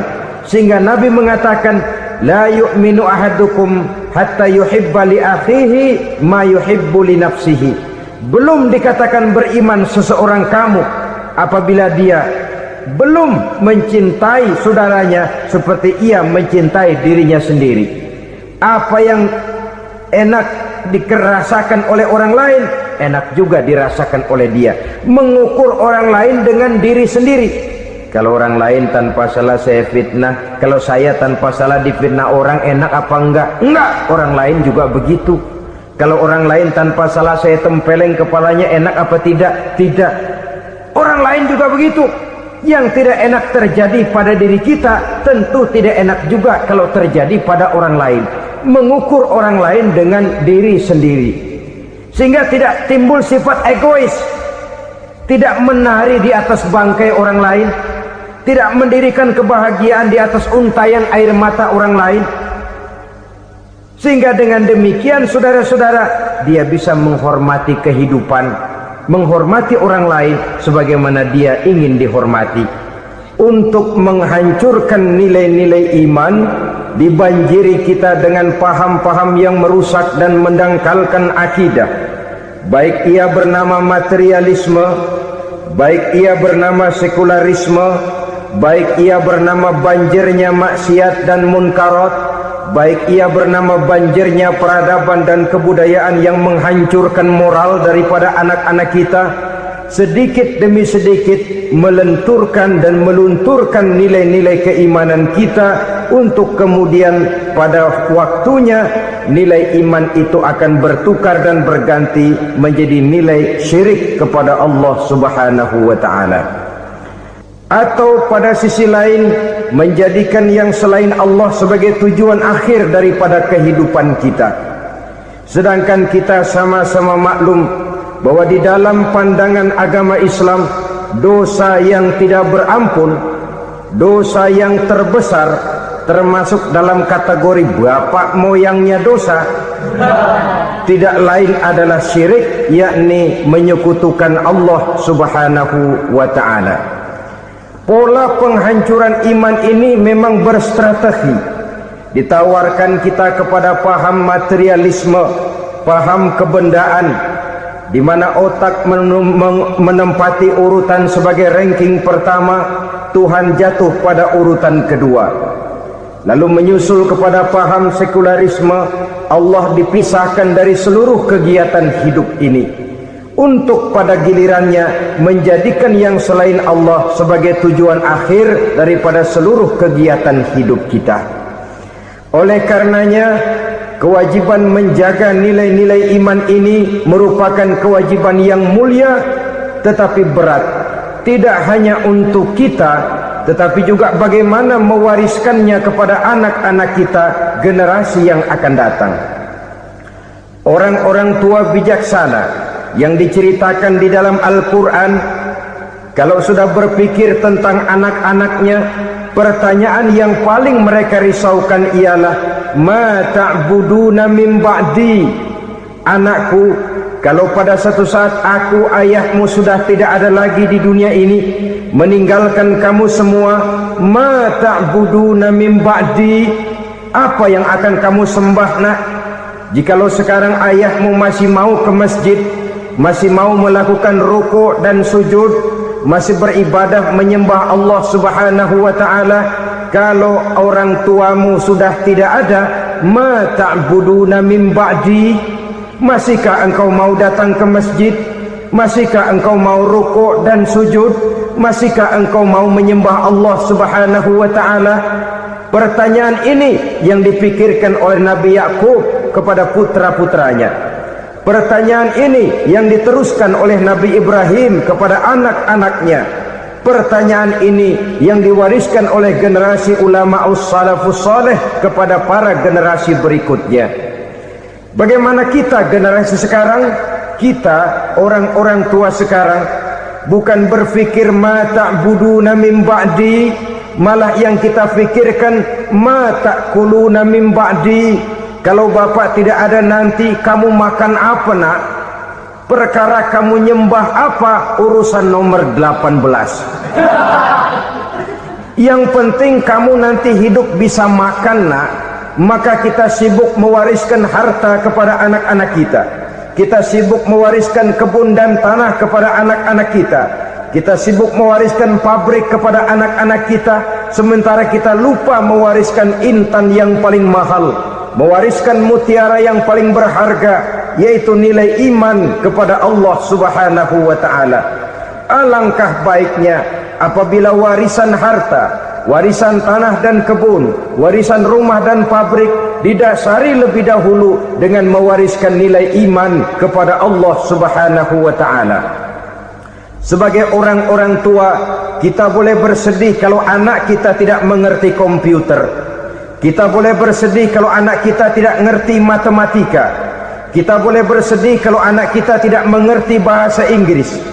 Tapi sewajarnya lebih bersedihlah kita orang tua jikalau mempunyai anak yang tidak kenal Allah sebagai Tuhannya, yang kemudian tidak mau rukuk dan sujud kepada Allah Tuhannya.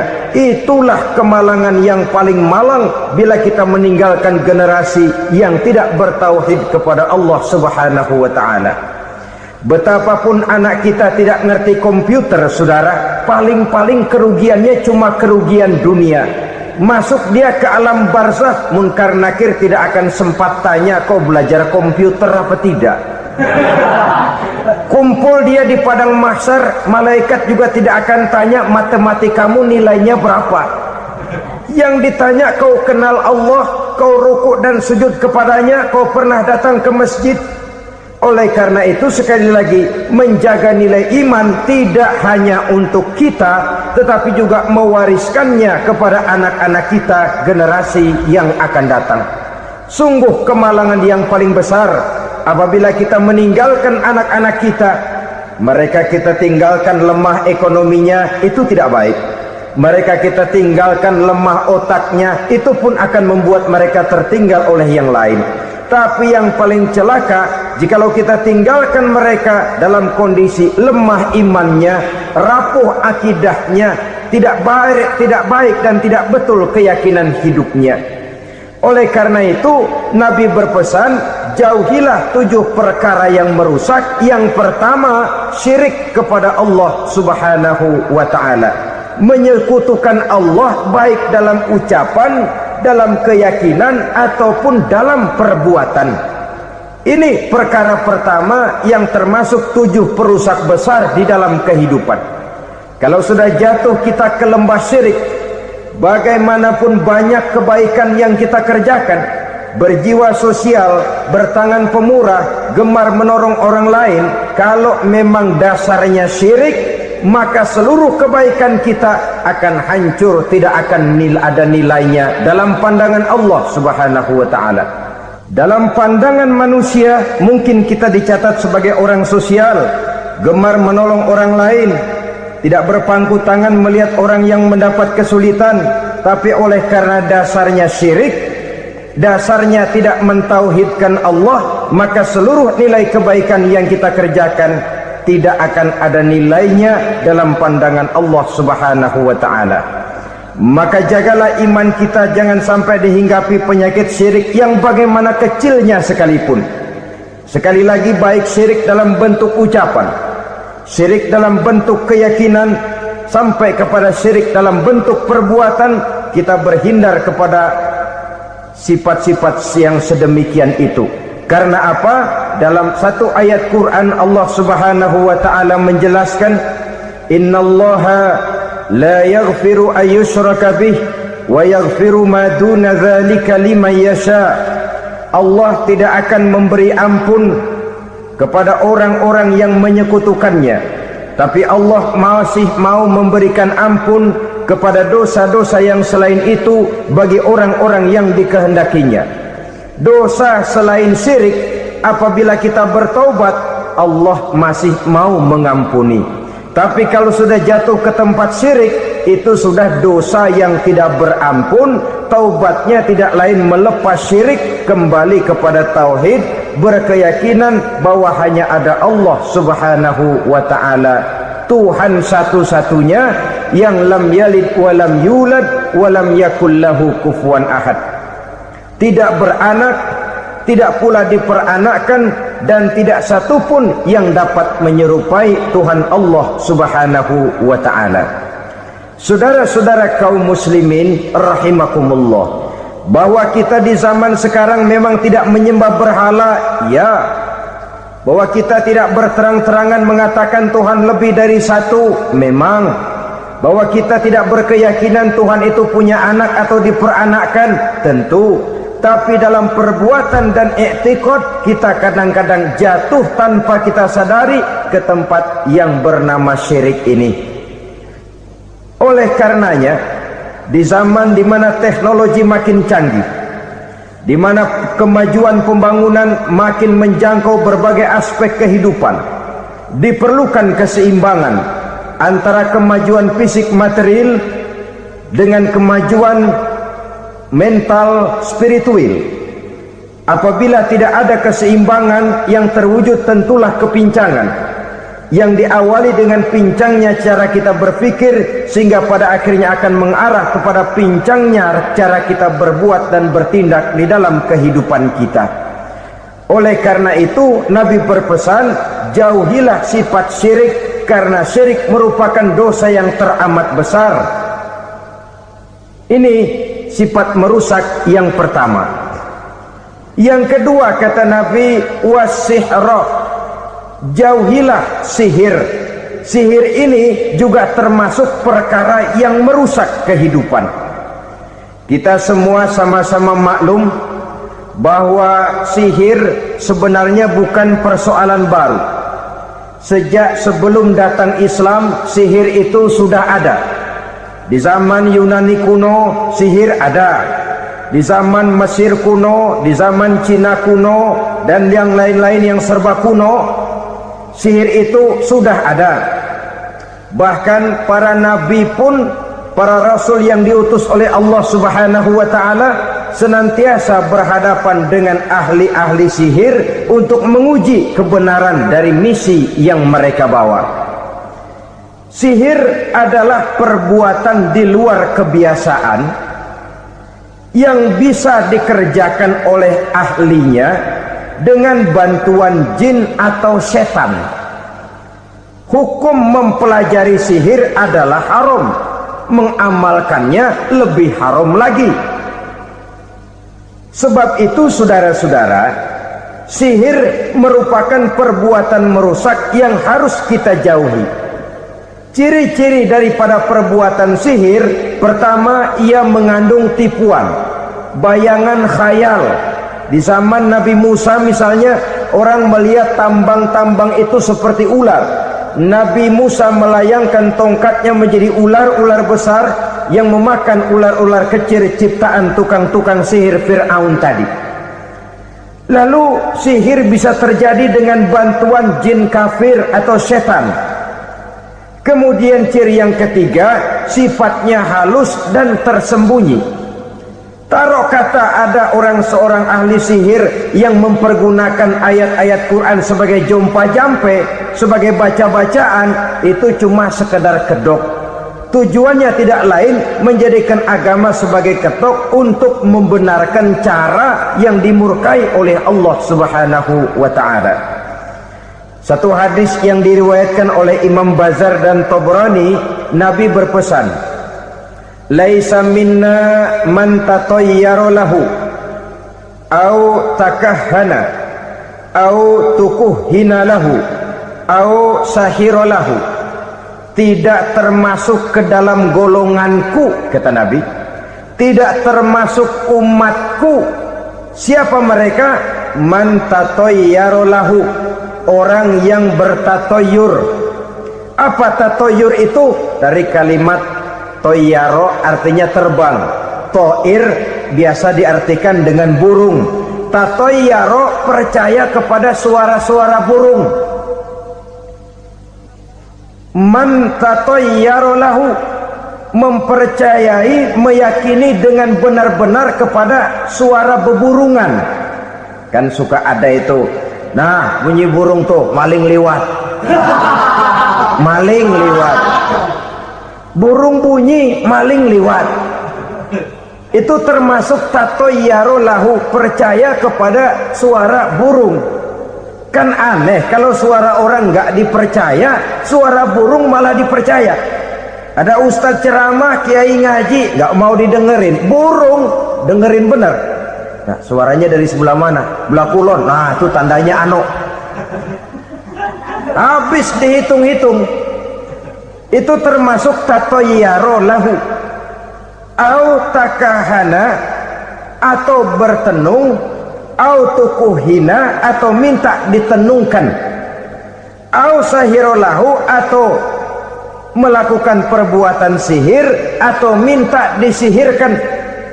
Laisa minna, tidak termasuk ke dalam golonganku, kata Nabi. Sehingga dengan demikian saudara-saudara, menghadapi sihir dengan sihir sekalipun termasuk perbuatan yang tidak diajarkan oleh agama. Kita kan mempelajari sihir untuk jaga diri, tidak apa-apa. Yang dilarang mengamalkannya, dilarang juga mempelajarinya. Sebab orang kalau sudah mengetahui, biasanya lalu terangsang untuk mencoba. Kalau percobaannya berhasil, biasanya terangsang untuk coba lagi dan coba lagi. Pada akhirnya ketagihan, lalu beralih menjadi profesi, apalagi itu nanti bisa mendatangkan hasil uang. Saudara-saudara kaum muslimin rahimakumullah, kita manusia makhluk nyata, kita hidup di alam nyata, terikat oleh sunnatullah, kausaliti. Oleh karenanya bagi kita keyakinan yang penuh, keikhlasan di dalam bertuhankan Allah, penyerahan diri sepenuhnya hanya kepadanya, itu sudah merupakan obat penangkal yang sangat ampuh agar kita tidak terkena penyakit-penyakit yang dibuat oleh setan dan para pembantunya.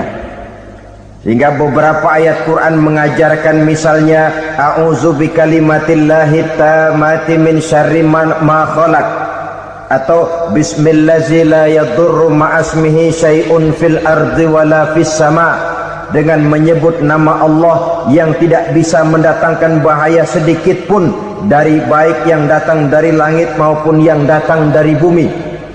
Jiwa yang kosong dari keyakinan yang penuh kepada Allah, jiwa yang penuh was-was dan ragu-ragu, itu yang mudah terserang oleh penyakit-penyakit yang dikerjakan oleh para tukang-tukang sihir, yaitu oleh setan dan seluruh para pembantunya.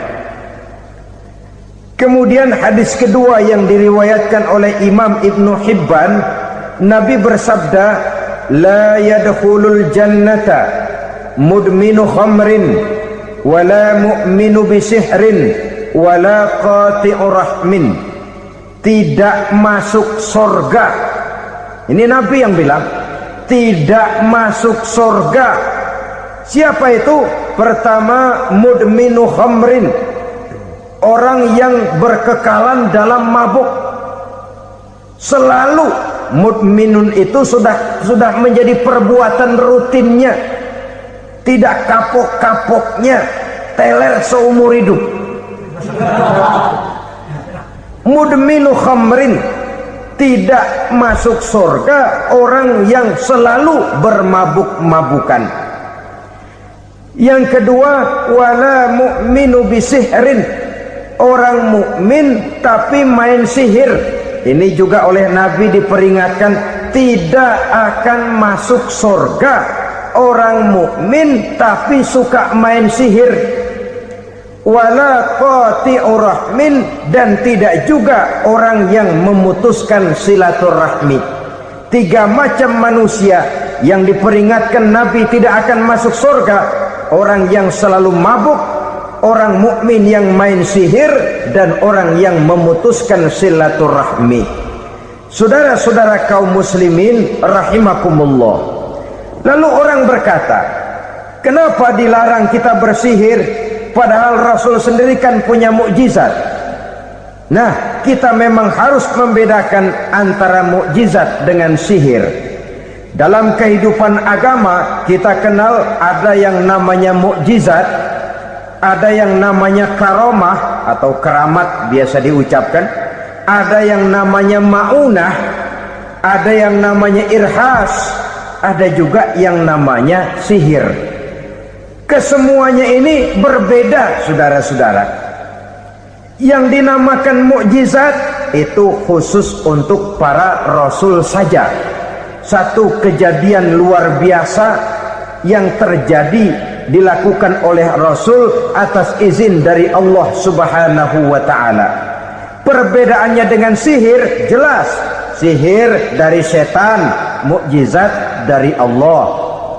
Sihir bisa dipelajari, mukjizat tidak. Sihir umumnya untuk maksud-maksud yang tidak baik, sedangkan mukjizat untuk memperkuat kebenaran yang disampaikan oleh para rasul dan ditentang oleh umatnya. Bahkan kafir Quraisy dahulu menganggap orang-orang ahli sihir itu berada dalam satu posisi yang hina, sehingga mereka mengatakan dan menuduh Nabi Muhammad sebagai tukang sihir. Tuduhan sebagai tukang sihir adalah tuduhan yang sangat aib dan hina. Di tengah masyarakat kufar jahiliyah, kedudukan tukang sihir dipandang sebagai kedudukan yang hina, sehingga mereka mengejek Nabi dengan sebutan tukang sihir. Jadi mukjizat hanya untuk Rasul saja. Kemudian karomah. Karomah ini asal kata dari karomah, kehormatan, kemuliaan yang diberikan Allah kepada hamba-hambanya yang rajin mendekatkan diri kepadanya. Oleh karena ketekunannya melaksanakan ibadah, Allah memberikan keistimewaan kepada orang itu, yang dengan keistimewaannya dia bisa mengerjakan yang tidak bisa dikerjakan oleh orang lain. Karomah hanya bisa dicapai dengan prestasi ibadah. Kalau sihir, mau ibadah apa enggak, asal dia belajar, bersatu dan berteman dengan setan, memenuhi persyaratan-persyaratan setan, biasanya lalu bisa. Sedangkan karomah tidak mungkin terwujud tanpa orang mendekatkan diri sedekat-dekatnya kepada Allah Subhanahu wa ta'ala. Maka kita lihat biasanya orang-orang yang punya ilmu sihir, mukanya rata-rata nggak enak dilihat. Kumuh, jauh dari air wudhu, jauh dari sujud kepada Allah, malah berteman dengan setan, menjadi pelayan-pelayannya setan.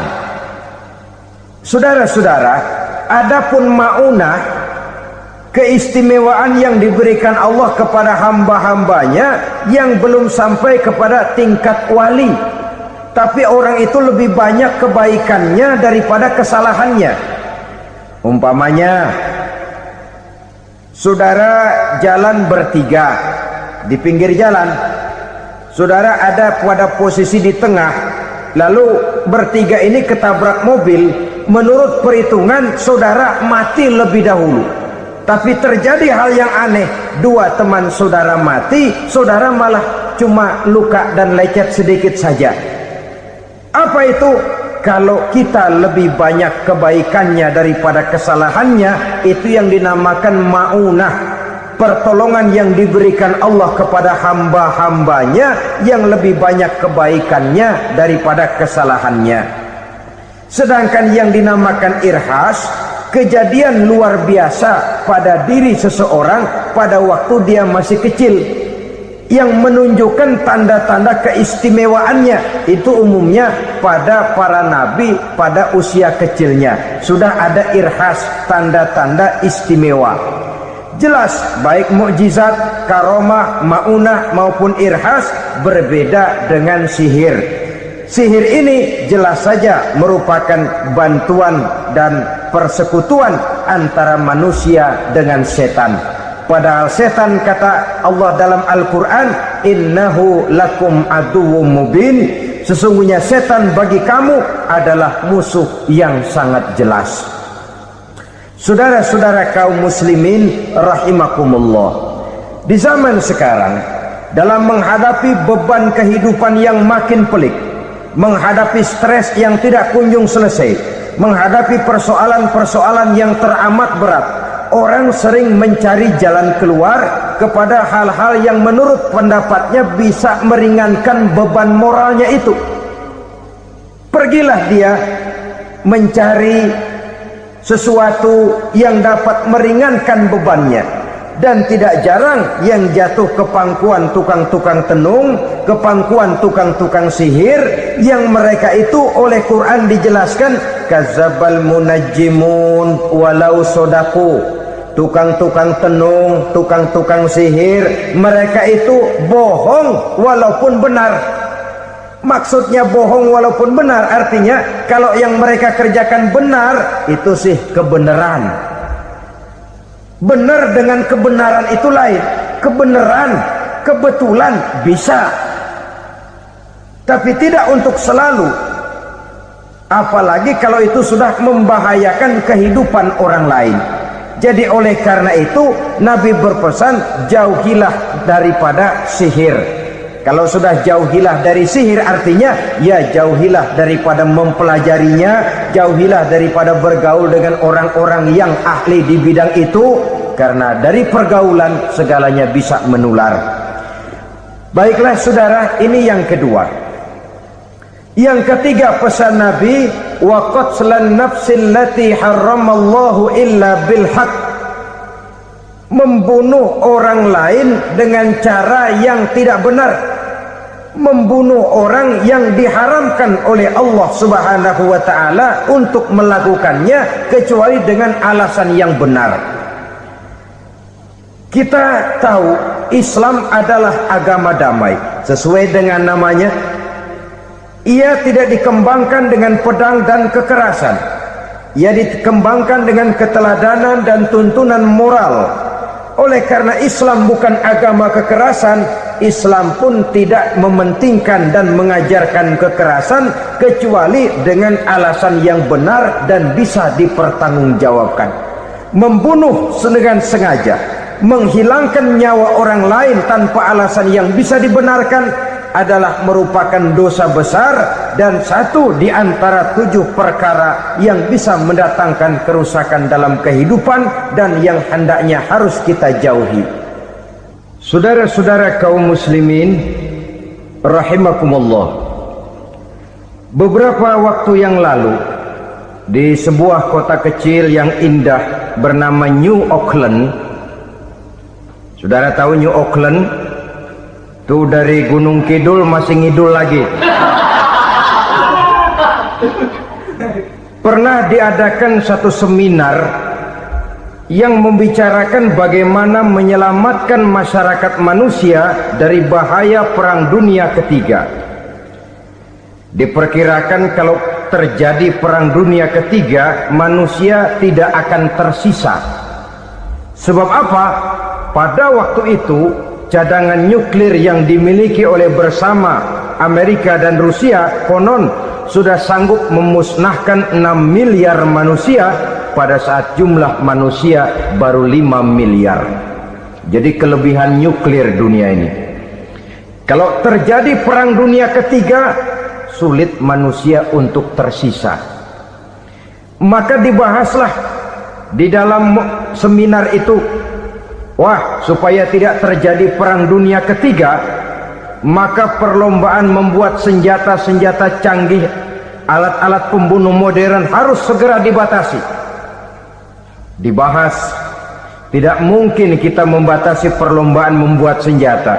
Kenapa? Makin maju ilmu dan teknologi, makin canggih senjata yang ditemukan.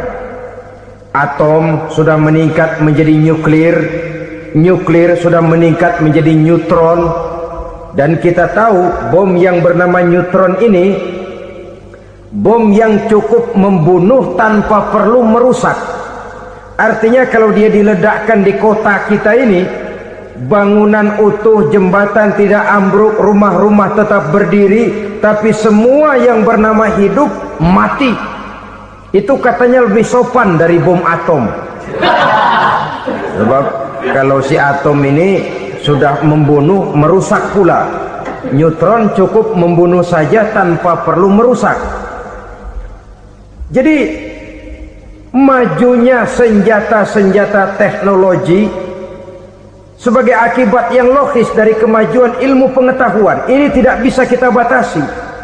Dan memang sebenarnya yang bahaya bukan senjatanya, tapi manusia yang mengendalikan senjata itu. Mereka kembali kepada prinsip the man behind the gun.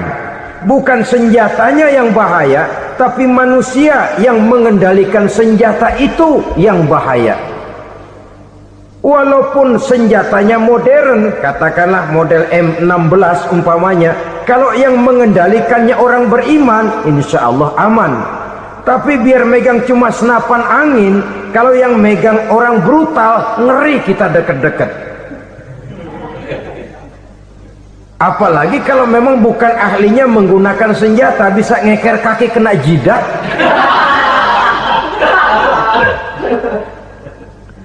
Mereka kembali kepada prinsip lama yang tetap baru. Bukan senjatanya yang harus dibatasi, manusia yang mengendalikan senjata itu yang perlu dibicarakan. Nah, kalau begitu, agar manusia tidak mempergunakan senjata sewenang-wenang, apa yang harus kita lakukan? Ya, manusianya harus bermoral. Ya, tapi moral yang mana? Di dunia ini banyak ajaran tentang moral. Itu pun mudah saja. Di sini kan kita undang saja ahli dari berbagai agama untuk membicarakan konsep perdamaian menurut agamanya masing-masing. Baik, setuju itu? Setuju. Maka tampillah para ahli agama, mereka kembali kepada prinsip moral daripada konsep yang terkandung di dalam ajaran agama untuk menegakkan perdamaian. Mula-mula naiklah ahli dari agama Hindu, dibacakan konsep perdamaian menurut ajaran agama Hindu, bahwa untuk damai manusia harus meninggalkan nafsu keduniaannya, menempuh samsara dan sebagainya untuk mencapai nirwana, menjauhi kemegahan dan kemewahan dunia. Ini lalu dibahas, rasanya juga tidak mungkin ini. Kemudian dari agama Nasrani, bahwa untuk damai manusia harus menciptakan sifat kasih sayang. Kalau ditampar pipi kiri, berikan pipi yang kanan. Kalau diberikan selendang, berikan baju. Nanti orang kasihan, lalu dia tidak akan nampar lagi. Ketika ini dibahas, ternyata rasanya pun tidak mungkin bisa diterima. Karena apa? Di zaman sekarang orang ditampar pipi kiri, dikasih pipi kanan, bukan kasihan, gemes. Damai belum tentu, bonyok udah jelas. Lalu ketika dibacakan konsep perdamaian menurut Quran, di mana disampaikan ayat wa jazaa'u sayyi'atin sayyi'atun misluha faman afa wa aslaha fa ajruhu 'ala Allah. Balasan terhadap satu kejahatan adalah kejahatan yang seimbang, tetapi barang siapa yang memberi maaf dan mencari jalan damai, itulah yang terbaik dan akan mendapat pahala dari Allah Subhanahu wa ta'ala. Kamu tidak salah ditampar pipi kirimu, tampar lagi pipi kirinya sekeras dia menampar pipi kirimu. Nanti orang tidak mau menampar kita karena dia tahu kalau dia tampar kita, dia akan menderita tamparan sekeras dia menampar kita. Akan terjadilah prinsip saling hormat menghormati, tidak saling ganggu, tidak saling usil, tidak saling jahil. Atas dasar ini perdamaian bisa ditegakkan. Mereka bisa menerima konsep ini, tapi kemudian seminar ditutup tanpa satu keputusan resmi. Kenapa? Terus terang mereka kagum dengan konsep Islam, tapi sentimen lama terhadap nilai-nilai Islam telah menutup mata mereka untuk menerima kebenaran dari ajaran Al-Quranul Karim. Saudara-saudara kaum muslimin rahimakumullah, kembali kita kepada persoalan pokok. Roh adalah dari Allah, dia akan kembali kepada Allah, milik mutlak dari Allah. Tidak pantas kita merampasnya dari orang lain. Tidak wajar kita menghilangkannya tanpa alasan yang dibenarkan oleh agama. Di zaman sekarang, akibat persaingan hidup yang makin tajam, lapangan kerja yang makin sulit, tensi ekonomi yang makin tinggi, atau karena nilai moral yang makin rendah, atau juga karena rapuhnya pegangan orang kepada agama, nyawa rasanya sudah sedemikian murahnya. Berbagai kasus membuat berdiri bulu roma kita. Ada mayit, ada manusia dipotong 6, dicincang macam kambing. Ada yang dipotong 5, ada yang dipotong 13, dikardusin, dibuang ke tempat sampah. Inna lillahi wa inna ilaihi raji'un. Gejala apa ini? Kanibalisme. Manusia sudah demikian sadisnya, manusia sudah sedemikian buasnya, sehingga sesama manusia diperlakukan seperti hewan. Padahal hewan sendiri belum pernah macan makan macan, bagaimanapun buasnya macan. Belum pernah serigala memakan serigala, bagaimanapun brutalnya serigala. Tetapi manusia makan manusia di zaman sekarang kadang jadi kenyataan dalam kehidupan kita. Kadang persoalannya remeh saja. Soal uang 200 perak, pisau bicara, nyawa melayang. Soal rokok sebatang, celurit bicara, nyawa melayang. Soal-soal yang sama sekali tidak prinsip, begitu mudah kita menghilangkan nyawa orang lain. Padahal Nabi pernah memperingatkan, apabila 2 orang muslim sudah berkelahi dan berbunuh-bunuhan, al-qatil wal maktul finnar, yang membunuh dan yang terbunuh dua-duanya neraka.